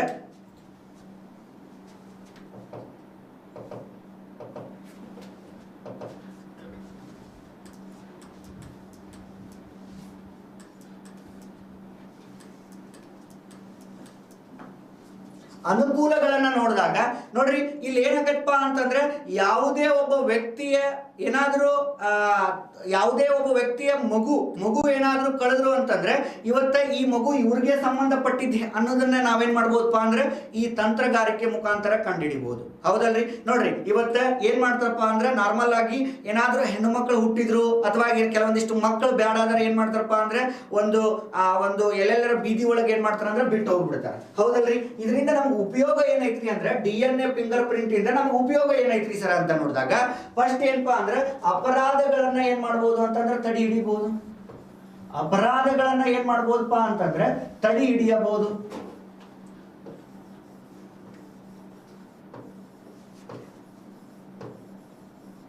ಅಥವಾ ಯಾವುದಾದ್ರೂ ಒಬ್ಬ ವ್ಯಕ್ತಿ ಏನಾದ್ರೂ ಕೊಲೆಯನ್ನ ಮಾಡಿ ಅವ ಅಲ್ಲ ಅಂತಂದು ಒಪ್ಕೊಳ್ಳಿಲ್ಲ ಅಂತಂದ್ರೆ ನಾವು DNA ಬೆರಳಚ್ಚು ತಂತ್ರಜ್ಞಾನ ಸಹಾಯದಿಂದ ನಾವೇನ್ ಮಾಡ್ತೀವಿ ಅಂದ್ರೆ ಮೂಲ ವಸ್ತು, ಅದನ್ನ ಮಾಡಿರ್ತಕ್ಕಂತಹ ವಸ್ತು ಯಾರು ಅನ್ನೋದನ್ನ ಕಂಡುಹಿಡಿಬಹುದು. ಹೌದಲ್ರಿ? ಇನ್ನು ನೆಕ್ಸ್ಟ್ ಇದು ಇವರ ಮಗುವನ್ನ ಪತ್ತೆ ಹಚ್ಚಲಾಗಿರ್ಬೋದು. ಮಗು ಯಾರಿಗೆ ಸಂಬಂಧಪಟ್ಟಿದ್ದು ಅನ್ನೋದನ್ನ ನಾವೇನ್ ಮಾಡ್ಬೋದು ಅಂತಂದ್ರೆ ಪತ್ತೆ ಹಚ್ಚಬಹುದು. ನೋಡ್ರಿ, ಇನ್ನು ಮೂರನೇದು ಬಂದ್ಬಿಟ್ಟು ಯಾವುದು ಅಂತ ಕೇಳಿದಾಗ ನೋಡ್ರಿ, ಇವತ್ತು ಏನಾದರೂ ಯುದ್ಧಗಳ ಸಂದರ್ಭದಲ್ಲಿ ಈಗ ನೋಡ್ರಿ ರಷ್ಯಾ ಉಕ್ರೇನ್ ದೇಶ ಯುದ್ಧ ನಡೆಯಕತ್ತಲ್ಲ, ಈ ಯುದ್ಧದ ಸಂದರ್ಭದಲ್ಲಿ ಬಹಳಷ್ಟು ಜನ ಏನಕ್ಕಾರ ಅಂತಂದ್ರೆ ಡೆತ್ ಆಕಾರ. ಆ ಡೆತ್ ಆದ್ಮೇಲೆ ಇದು ಇವ್ರಿಗೆ ಸಂಬಂಧಪಟ್ಟಿದ್ದ ಹೆಣ ಅಂತಂದು ಅಥವಾ ಇವ್ರಿಗೆ ಸಂಬಂಧಪಟ್ಟವರು ಅಂತ ನಾವು ಎದ್ರ ಮುಖಾಂತರ ಕಂಡುಹಿಡಿಬಹುದ್ರಿ ಅಂತಂದ್ರೆ DNA ಬೆರಳಚ್ಚು ತಂತ್ರಜ್ಞಾನದ ಮೂಲಕ ಕಂಡುಹಿಡಿಬಹುದು. ಹೌದಲ್ರಿ? ಇನ್ನು ನೆಕ್ಸ್ಟ್ ಏರ್ ಸ್ಟ್ರೈಕ್ ಮಾಡೋದಾಗಲಿ ಅಥವಾ ಈಗ ಯಾವುದಾದ್ರೂ ಒಂದು ಪ್ರಕೃತಿ ವಿಕೋಪದಿಂದ ಚಂಡಮಾರುತಗಳು ಬಂದಾಗ ಅಥವಾ ಇತರ ಅನಿಲಗಳ ದುರಂತ, ಈಗ ನಾವು ನೋಡಿದ್ವಿ ಭೂಪಾಲ್ ಅನಿಲ ದುರಂತ ಆಗಿರ್ಬೋದು, ಇತರ ದುರಂತಗಳ ನಡೆದಾಗ ಅವಾಗ ಏನಾಗಿರ್ತಾರ ಅಂದ್ರೆ ಡೆತ್ ಆಗ್ಬಿಡ್ತಾರ. ಅವಾಗ ಒಂದು ಸಾವಿರಾರು ಜನ ಏನಾಗಿರ್ತಾರ ಅಂದ್ರೆ ಡೆತ್ ಆಗ್ಬಿಡ್ತಾರ. ಆದ್ರೆ ಇದು ಇವ್ರಿಗೆ ಹೆಣ ಅನ್ನೋದು ಹೆಂಗ್ ಗೊತ್ತಾಗೋದಿಲ್ಲ. ಅವಾಗ ಏನ್ ಮಾಡ್ತಾರಪ್ಪ ಅಂದ್ರೆ ಈ DNA ಬೆರಳಚ್ಚು ತಂತ್ರಜ್ಞಾನಕ್ಕೆ ಏನ್ ಮಾಡ್ತಾರ ಅಂದ್ರೆ ಒಳಪಡಿಸ್ತಾರ. ಈ DNA ಬೆರಳಚ್ಚು ತಂತ್ರಜ್ಞಾನ ಒಳಪಡುವುದರಿಂದ ಇದು ಇವರಿಗೆ ಸಂಬಂಧಪಟ್ಟಿದ್ದು ಅನ್ನೋದು ಏನಾಗತ್ತಂದ್ರೆ ತಿಳಿಸಿಕೊಡ್ತೈತಿ. ಇನ್ನ ನೆಕ್ಸ್ಟ್ ಯಾವುದಾದ್ರೂ ಸಂದರ್ಭದಲ್ಲಿ ಅಪರಾಧಗಳು ನೋಡ್ರಿ, ಇವತ್ತು ಯಾರಾದ್ರೂ ಹೋಗಿ ಕೊಲೆ ಮಾಡಿದ್ರು ಅಂತ ತಿಳ್ಕೋರಿ. ಕೊಲೆ ಮಾಡಿದಾಗ ಏನಾಗತ್ತಪ್ಪ ಅಂತಂದ್ರೆ ಆ ಒಂದು ಕೊಲೆ ಮಾಡಿದ ವ್ಯಕ್ತಿ ಯಾರು ಅನ್ನೋದು ನಮಗೂ ಗೊತ್ತಾಗದಲ್ಲ. ಹೌದಲ್ರಿ? ಅವಾಗ ಏನ್ ಮಾಡ್ತಾರ ಅಂದ್ರೆ ಪೊಲೀಸರು ಏನ್ ಮಾಡ್ತಾರ, ಬರ್ತಾರ, ಬಂದು ಅಲ್ಲಿ ಏನ್ ಮಾಡ್ತಾರ ಅಂತಂದ್ರೆ ಕಲೆಕ್ಟ್ ಮಾಡುವುದರ ಮುಖಾಂತರ DNA ಪರೀಕ್ಷೆಗೆ ಒಳಪಡ್ತಾರ.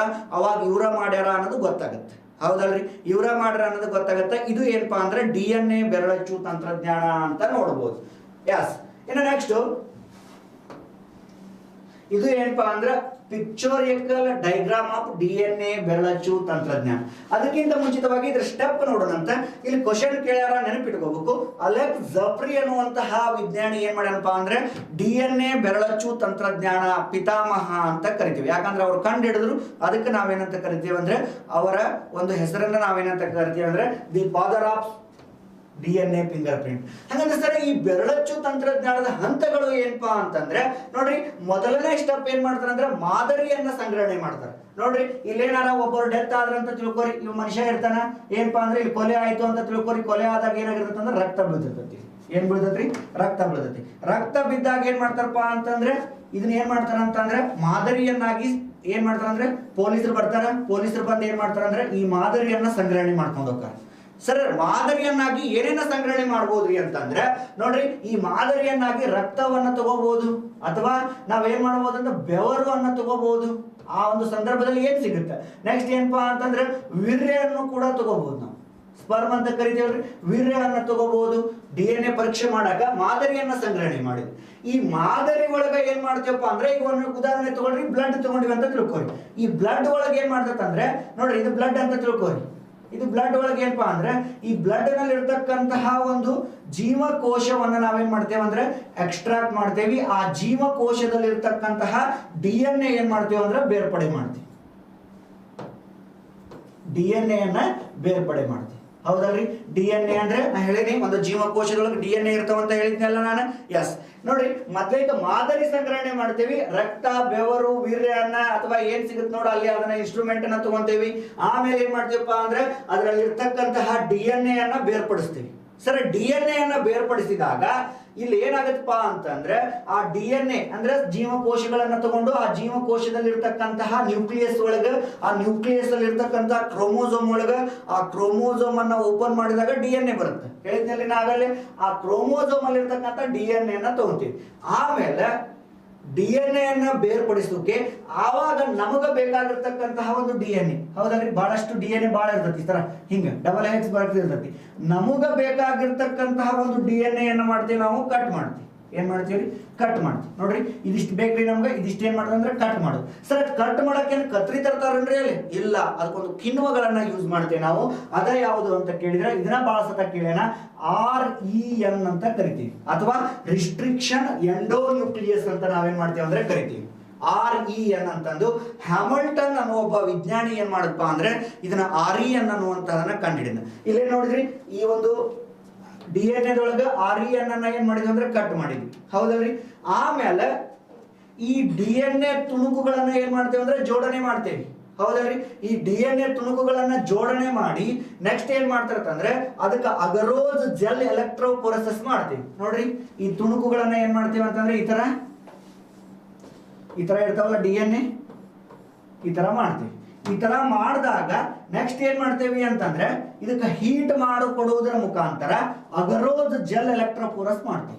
ಅಗರೋಸ್ ಜೆಲ್ ಎಲೆಕ್ಟ್ರೋಫೋರೆಸಿಸ್ ಮಾಡ್ತೀವಿ. ಅಗರೋಸ್ ಜೆಲ್ ಎಲೆಕ್ಟ್ರೋಫೋರೆಸಿಸ್ ಮಾಡಿದಾಗ ಇಲ್ಲಿ ಏನಾಗತ್ತಪ್ಪ ಅಂತ ಕೇಳಿದ್ರೆ ಅಗರೋಸ್ ಜೆಲ್ ಎಲೆಕ್ಟ್ರೋಫೋರೆಸಿಸ್ ಅಂತ ಕರಿತೀವಿ. ಸರ್, ಇಲ್ಲಿ ಅಗರೋಸ್ ಜೆಲ್ ಎಲೆಕ್ಟ್ರೋಫೋರೆಸಿಸ್ ಮಾಡಿದಾಗ ಈ ಸಿಂಗಲ್ ಹೆಲಿಕ್ಸ್ ಡಬಲ್ ಹೆಲಿಕ್ಸ್ ಇರ್ತಕ್ಕಂಥ DNA ಹೆಂಗಾಗಿರ್ತೈತೆ ಅಂದ್ರೆ ಸಿಂಗಲ್ ಹೆಲಿಕ್ಸ್ DNA ಆಗಿರ್ತೈತಿ. ಏನಾಗಿರ್ತೈತಿ? ಸಿಂಗಲ್ ಹೆಲಿಕ್ಸ್ DNA ಆಗಿರ್ತೈತಿ. ಈ ಸಿಂಗಲ್ ಹೆಲಿಕ್ಸ್ DNA ಏನ್ ಮಾಡ್ತಾರಪ್ಪ ಅಂತಂದ್ರೆ ಸದರನ್ ಬ್ಲಾಟಿಂಗ್ ಟೆಕ್ನಿಕ್ ಅಂತ ಕರಿತೀವಿ ನಾವು. ಈ ಸದರನ್ ಬ್ಲಾಟಿಂಗ್ ಟೆಕ್ನಿಕ್ ಅಂದ್ರೆ ಏನ್ರಿ ಸರ್? ಇದು ಕ್ವಶನ್ ಕೇಳ್ಯಾರ. ಸದರನ್ ಬ್ಲಾಟಿಂಗ್ ಟೆಕ್ನಿಕ್ ಅನ್ನು ಈ ಕೆಳಕಂಡ ಯಾವ ತಂತ್ರಜ್ಞಾನದಲ್ಲಿ ಬಳಸುತ್ತಾರ? ನೋಡ್ರಿ, ಇಲ್ಲೇ ಸಿಂಗಲ್ ಹೆಲಿಕ್ಸ್ ಬಂದಿರ್ತೈತಲ್ಲ, ಸದರನ್ ಟೆಕ್ನಿಕ್ ಅಂದ್ರೆ ಇದೊಂದು ನೈಟ್ಲಾನ್ ಅಥವಾ ನೈಟ್ರೋಸೆಲ್ಯುಲಸ್ ಅಂತ ಹಾಳೆ, ನೈಲಾನ್ ಅಥವಾ ನೈಟ್ರೋಸೆಲ್ಯುಲಸ್ ಅಂತ ಕರಿತೀವಿ ನಾವು. ನೈಲಾನ್ ಅಥವಾ ನೈಟ್ರೋಸೆಲ್ಯುಲಸ್ ಅಂತ ಕರಿತೀವಿ. ನೈಟ್ರೋಸೆಲ್ಯುಲಸ್ ಅಂತ ಕರಿತೀವಿ. ಈ ನೈಲಾನ್ ಅಥವಾ ನೈಟ್ರೋಸೆಲ್ಯುಲಸ್ ಹಾಳೆಗೆ ಹಾಕಿದ ಮೇಲೆ ಇಲ್ಲಿ ಏನಾಗತ್ತಪ್ಪ ಅಂತಂದ್ರೆ ನೈಟ್ರೋಸೆಲ್ಯುಲಸ್ ಅಥವಾ ನೈಲಾನ್ ಹಾಳೆಗೆ ಹಾಕಿದ ಮೇಲೆ ಈ DNA ಏನಕ್ಕಪ್ಪ ಅಂದ್ರೆ ಬ್ಯಾಂಡ್ಗಳಾಗಿ ಕನ್ವರ್ಟ್ ಆಕವ. ಏನಕ್ಕವ? ಬ್ಯಾಂಡ್ಗಳಾಗಿ ಕನ್ವರ್ಟ್ ಆಕವ. ಈ DNA ತುಣುಕುಗಳನ್ನ ಏನ್ ಮಾಡ್ತಾರಪ್ಪ ಅಂದ್ರೆ ವಿಕಿರಣ ಪಟು ಅಥವಾ ಐಸೋಟೋಪ್ಗಳನ್ನ ಏನ್ ಮಾಡ್ತಾರೆ ಅಂದ್ರೆ ಸೇರಿಸ್ತಾರೆ. ಬೇಕಾಗಿರ್ತಕ್ಕಂಥ ಐಸೋಟೋಪ್ಗಳನ್ನ ಏನ್ ಮಾಡ್ತಾರ ಅಂತಂದ್ರೆ ಸೇರಿಸ್ತಾರ. ಸೇರಿದ ಆದ್ಮೇಲೆ ಎಕ್ಸ್ ಕಿರಣವೇ ಏನ್ ಮಾಡ್ತಾರ ಅಂದ್ರೆ ಹಾಳೆಗೆ ವರ್ಗಾವಣೆ ಮಾಡ್ತಾರ. ಇದೊಂದು ಎಕ್ಸ್ ಕಿರಣ ಅಂತ ತಿಳ್ಕೊರಿ. ಅವಾಗ ಏನ್ ಮಾಡ್ತಾರ ಅಂತಂದ್ರೆ ಈ ತರ ಆಗಿರ್ತಕ್ಕಂಥದ್ದು ಏನ್ ಮಾಡ್ತಾರ ಅಂದ್ರೆ ಹಾಳೆಗೆ ವರ್ಗಾವಣೆ ಮಾಡ್ತಾರ. ವರ್ಗಾವಣೆ ಆದ್ಮೇಲೆ ಅದೇನಾಗಿರ್ತಪ್ಪ ಅಂತಂದ್ರೆ ಈ ತರ ಬ್ಯಾಂಡ್ಗಳ ರೂಪದೊಳಗ ಬಾರ್ಕೋಡ್ ರೂಪದೊಳಗೆ ಏನಾಗಿರ್ತದೆ ಅಂದ್ರೆ ಸಿಗ್ತದೆ ನಮ್ಗೆ.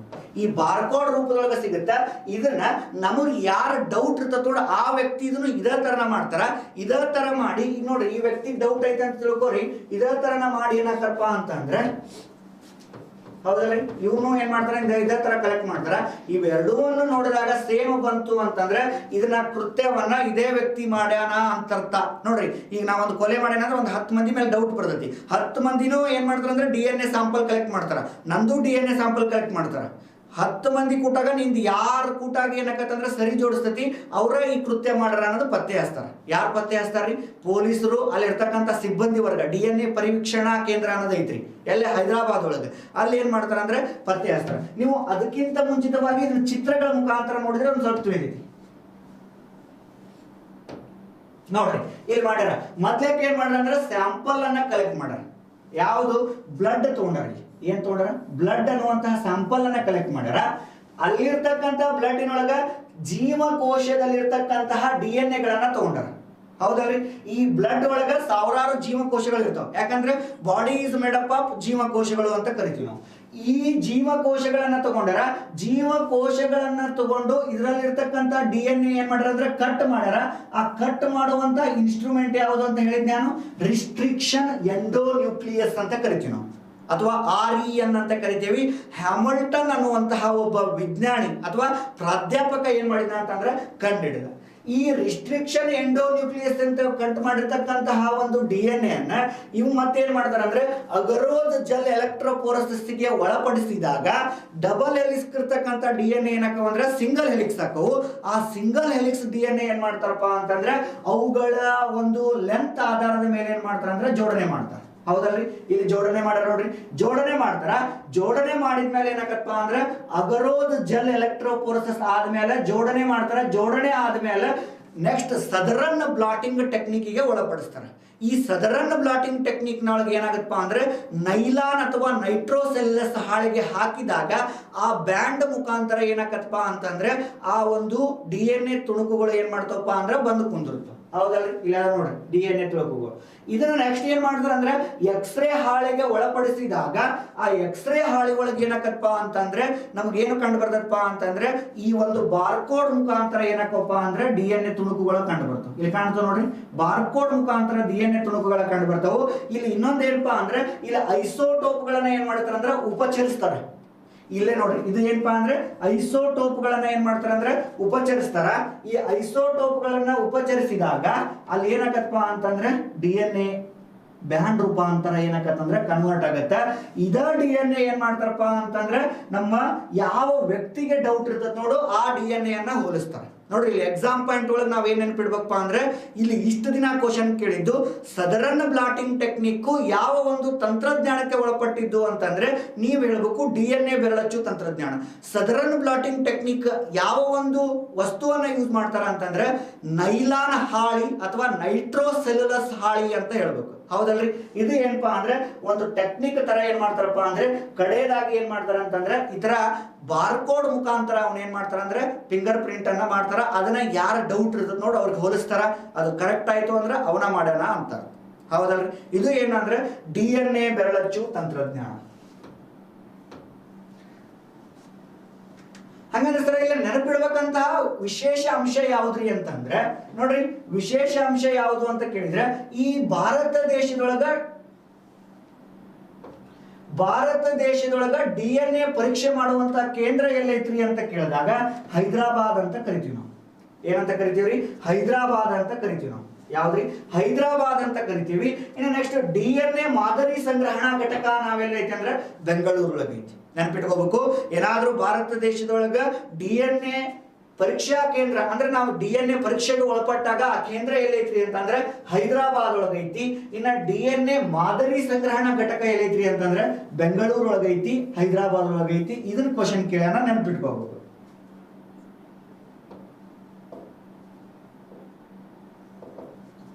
ಏನ್ರಿ? ಹೈದರಾಬಾದ್ ಅನ್ನೋದು ಏನ್ ಮಾಡ್ಯಾನ ಅಂತಂದ್ರೆ ಕ್ವಶನ್ ಕೇಳೋಣ, ನೆನಪಿಟ್ಕೋಬೇಕು. ಓಕೆ, ಏನ next last concept of this chapter is called ತದ್ರೂಪಿ ಸೃಷ್ಟಿ ಅಥವಾ ಕ್ಲೋನಿಂಗ್ ಅಂತ ಕರಿತೀವಿ. ನೋಡ್ರಿ, ಇಲ್ಲಿ ತದ್ರೂಪಿ ಅಥವಾ ಕ್ಲೋನ್ ಅಂತಂದ್ರೆ ಏನಂತಂದ್ರೆ ನಕಲು ಅಂತ ಅರ್ಥ. ಏನ್ರಿ? ನಕಲು ಅಂದ್ರೆ ನಕಲು ಆಗಿ ಏನ್ ಮಾಡ್ರ ಅಂತಂದ್ರೆ ಪಡಿ. ಇಲ್ಲಿ ನೋಡ್ರಿ, ಈ ಒಂದು ಡೆಫಿನಿಷನ್ ಅನ್ನು ನೋಡಿದಾಗ ತಮ್ಮಂತೆ ಹೋಲುವ ಜೀವಿಗಳನ್ನ ಅಲೈಂಗಿಕ ರೀತಿಯಲ್ಲಿ ಯಾವುದೇ ಲೈಂಗಿಕ ಕ್ರಿಯೆಯನ್ನ ಒಳಪಡಿಸಬಾರದು. ಅಲೈಂಗಿಕ ರೀತಿಯಲ್ಲಿ ಸೃಷ್ಟಿಸುವ ಜೈವಿಕ ತಂತ್ರಜ್ಞಾನದ ವಿಧವನ್ನು ತದ್ರೂಪಿ ಸೃಷ್ಟಿ ಅಂತ ಕರಿತೀವಿ ನಾವು. ನಾರ್ಮಲ್ ಆಗಿ ದೇಶದಲ್ಲಿ ಏನೈತಪ್ಪ ಅಂತಂದ್ರೆ ಗಂಡು ಹೆಣ್ಣು ಸಮ್ಮಿಲನ ಹೊಂದಾಗ ಅಥವಾ ಯಾವುದೇ ಪ್ರಾಣಿಗಳು ಸಮ್ಮಿಲನ ಹೊಂದಾಗ ಬರುವಂತಹ ಒಂದು ಪ್ರಕ್ರಿಯೆ ನಾವು ಜೈಗೋಟ ಎಂಬ್ರಿಯೋ ಡೆವಲಪ್ಮೆಂಟ್ ಆಗತಿ, ಮಗು ಆಗುತ್ತೆ ಅಂತ ಹೇಳ್ತೇವೆ. ಬಟ್ ಇದೇನ್ರಿ ಸರ್ ತದ್ರೂಪಿ ಅಂತಂದ್ರೆ ಯಾವುದೇ ರೀತಿಯ ಅಲೈಂಗಿಕ ಕ್ರಿಯೆ ಒಳಪಡಬಾರದು. ಆದ್ರೂ ಏನಾಗಿರ್ಬೇಕಂದ್ರೆ ಮಕ್ಕಳಾಗಬೇಕು. ಅದು ಒಂದೇನಪ್ಪಾ ಅಂದ್ರೆ ಟೆಕ್ನಿಕ್. ನಾನು ಇನ್ನಿ ಕ್ಲಾಸ್ನೊಳಗ ಅದ್ರ ಬಗ್ಗೆ ಹೇಳೇನಿ ನಾನು. ಹೌದಲ್ರಿ? ಈ ಒಂದು ಮಸೂದೆಯನ್ನ ಮಾಡಿದ್ರು. ಭಾರತ ದೇಶದ ಮೊದಲ ಪ್ರಣಾಳ ಶಿಶು ಯಾರು ಅಂತಂದ್ರೆ ನೀವೇನ್ ಹೇಳ್ಬೇಕ್ರಿ? ಕಾನುಪ್ರಿಯಾ ಅಗರವಾಲ್ ಅಂತ ಹೇಳ್ತೇವಿ. ಹೌದಲ್ರಿ? ಯಾವ ರಾಜ್ಯದವ್ರು ಮಾಡಿದ್ರು ಅಂದ್ರೆ ಪಶ್ಚಿಮ ಬಂಗಾಳದವ್ರ ರಾಜ್ಯದವ್ರು ಮಾಡಿದ್ರು ಅಂತ ನಾ ಏನ್ ಮಾಡಿದ್ದೆ ಅಂದ್ರೆ ನಿನ್ನಿ ಕ್ಲಾಸ್ನೊಳಗ ಹೇಳಿದ್ದೆ. ಇಲ್ಲ ಮೊದಲು ಯಾವ ತರ ಪ್ರಯತ್ನ ಮಾಡಿದ್ರು, ಯಾರು ಮಾಡಿದ್ರು ಅನ್ನೋದ್ರ ಬಗ್ಗೆ ಸ್ವಲ್ಪ ನೋಡೋಣ ಅಂತ. ನೋಡ್ರಿ, ಇಲ್ಲಿ 1997 ಡಾಕ್ಟರ್ ಇಯಾನ್ ವಿಲ್ಮಟ್ ಇಲ್ಲಿ ಕ್ವಶನ್ ಕೇಳ್ಯಾನ್ರಿ. ಏನಂತ? ದಿ ಫಾದರ್ ಆಫ್ ತದ್ರೂಪಿ ಸೃಷ್ಟಿ ಯಾರು ಅಂತ ಕೇಳ್ಯಾನ, ಅಥವಾ ದಿ ಫಾದರ್ ಆಫ್ ಕ್ಲೋನಿಂಗ್ ಅಂತ ಯಾರು ಅಂತ ಕೇಳ್ಯಾರ. ಡಾಕ್ಟರ್ ಇಯಾನ್ ವಿಲ್ಮಟ್ ಅನ್ನುವಂತಹ ವಿಜ್ಞಾನಿ ಏನ್ ಮಾಡ್ತಾರಪ್ಪ ಅಂದ್ರೆ ಪ್ರಪಂಚದ ಮೊಟ್ಟ ಮೊದಲ ತದ್ರೂಪಿ ಪ್ರಾಣಿಯಾಗಿರ್ತಕ್ಕಂಥ ಒಂದು ಕುರಿ, ಅದಕ್ಕೆ ಡಾಲಿ ಅಂತ ಕರಿತೀವಿ ನಾವು. ಇದನ್ನ ಏನ್ ಮಾಡ್ತಾನೆ ಅಂದ್ರೆ ಸೃಷ್ಟಿಸಿ ಅಲ್ಲಿ ಯಶಸ್ವಿ ಆದ. ಯಾರಿ? ಇಯಾನ್ ವಿಲ್ಮಟ್ ಅನ್ನುವಂತಹ ಒಬ್ಬ ಡಾಕ್ಟರ್, ಒಬ್ಬ ವೈದ್ಯ ಏನ್ ಮಾಡ್ತಾನಪ್ಪ ಅಂದ್ರೆ ಪ್ರಪಂಚದೊಳಗ ಮೊದಲ ಒಂದು ಜೀವಿ ಡಾಲಿಯನ್ನ ಏನ್ ಮಾಡ್ತಾನಪ್ಪ ಅಂದ್ರೆ ತಯಾರು ಮಾಡ್ತಾನ. ಅದು ಹೆಂಗ್ರಿ ಸರ ಅಂದ್ರೆ ಅಲೈಂಗಿಕ ರೀತಿಯಲ್ಲಿ. ನೋಡ್ರಿ, ಇದ ಡಾಲಿ ಅಂತ ಕರಿತೀವಿ ನಾವು. ಹೌದಲ್ರಿ ಸರ? ಇದು ಬದುಕಿದ ವರ್ಷ ಎಷ್ಟಂದ್ರೆ 6 ವರ್ಷ ಅಂತ ನೋಡ್ತೀವಿ. ಸರ್ ಹೆಂಗ್ ಮಾಡಿದ್ರಿ ಇವ ಅಂತ ನೋಡ್ರಿ. ಇಲ್ಲಿ ಫಸ್ಟ್ ಏನ್ ಮಾಡ್ತಾರಪ್ಪ ಅಂತಂದ್ರೆ 2 ಶೀಪ್ಗಳ ತಗೊಂತಾನೆ. ಹೌದಲ್ರಿ? ಶೀಪ್ 1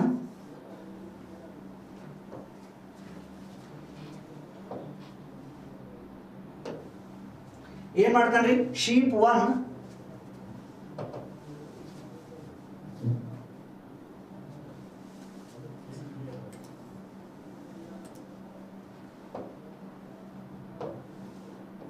ಇದೇನ್ರಿ ಶೀಪ್ 1 ಇನ್ನೊಂದು ಯಾವ್ದ್ರಿ ಅಂತಂದ್ರೆ ಶೀಪ್ 2 ಇದು ಶೀಪ್ 1 ಇದು ಶೀಪ್ 2 ಇದರ ಮೆಮರಿ ಗ್ಲ್ಯಾಂಡ್ ಇಂದ ಮೆಮರಿ ಸೆಲ್ಸ್ ತಗೊಂತಾನ ಏನ್ರಿ ಮೆಮರಿ ಗ್ಲ್ಯಾಂಡ್ ಇಂದ ಮೆಮರಿ ಸೆಲ್ ತಗೊಂತಾನ ಮೆಮರಿ ಗ್ಲ್ಯಾಂಡ್ ಇಂದ ಏನ್ ಮಾಡ್ತಾನ ಅಂತಂದ್ರೆ ಮೆಮರಿ ಸೆಲ್ಸ್ ತಗೊಂತಾನ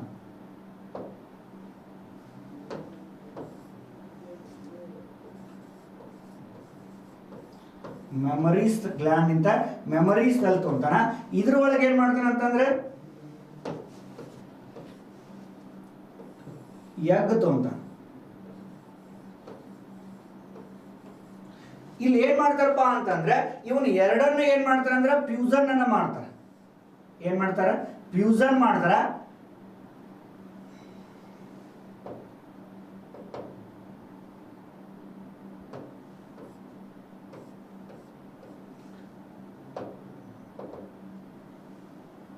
ಎಸ್ ಇಲ್ಲಿ ಏನ್ ಮಾಡ್ತಾರಪ್ಪ ಅಂತಂದ್ರೆ ನೋಡ್ರಿ ಇದರಲ್ಲಿ ಇರ್ತಕ್ಕಂತಹ ನ್ಯೂಕ್ಲಿಯಸ್ ಅಷ್ಟೇ ತಗೊಂತಾರ ಒಳಗಿರ್ತಕ್ಕಂಥ ನ್ಯೂಕ್ಲಿಯಸ್ ತಗೊಂತಾರ ಇದರಲ್ಲಿ ಇರ್ತಕ್ಕಂತಹ ಒಂದು ಏನ್ ಮಾಡ್ತಾರಪ್ಪ ಅಂದ್ರೆ ಎಗ್ ಸೆಲ್ ತಗೊಂತ ಇದ್ರಲ್ಲಿ ನ್ಯೂಕ್ಲಿಯಸ್ ಬಿಟ್ಟು ಒಂದು ಎಂಟಿ ಎಗ್ ತಗೊಂತಾನ ಏನ್ರಿ ಎಂಟಿ ಎಗ್ ಅಂತ ಕರಿತೀವಿ ನಾವು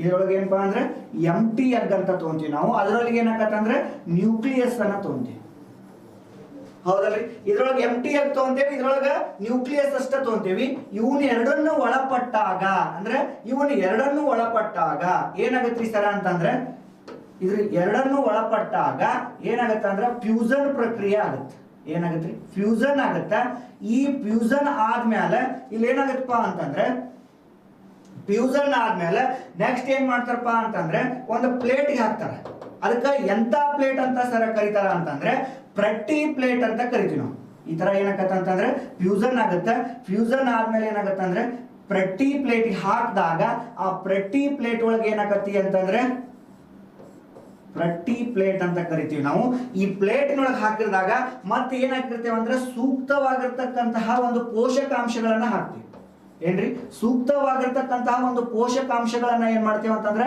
ಹಾಕ್ತೇವಿ ಈ ಸೂಕ್ತವಾಗಿರ್ತಕ್ಕಂಥ ಪೋಷಕಾಂಶಗಳನ್ನ ಹಾಕಿದ ಮೇಲೆ ಏನಾಗತ್ರಿ ಅಂತಂದ್ರೆ ಅವಾಗ ಎಂಬ್ರಿಯೋ ಡೆವಲಪ್ ಆಗುತ್ತೆ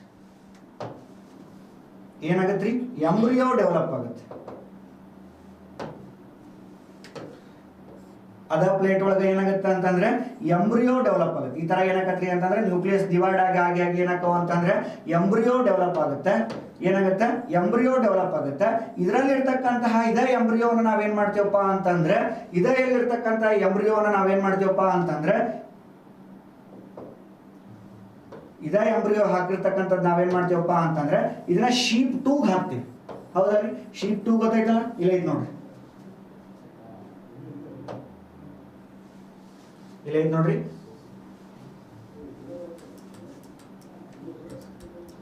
ಈ ಶೀಪ್ 2 ನಾವೇನ್ ಮಾಡ್ತೇವೆ ಅಂತಂದ್ರೆ ಹಾಕ್ತೀವಿ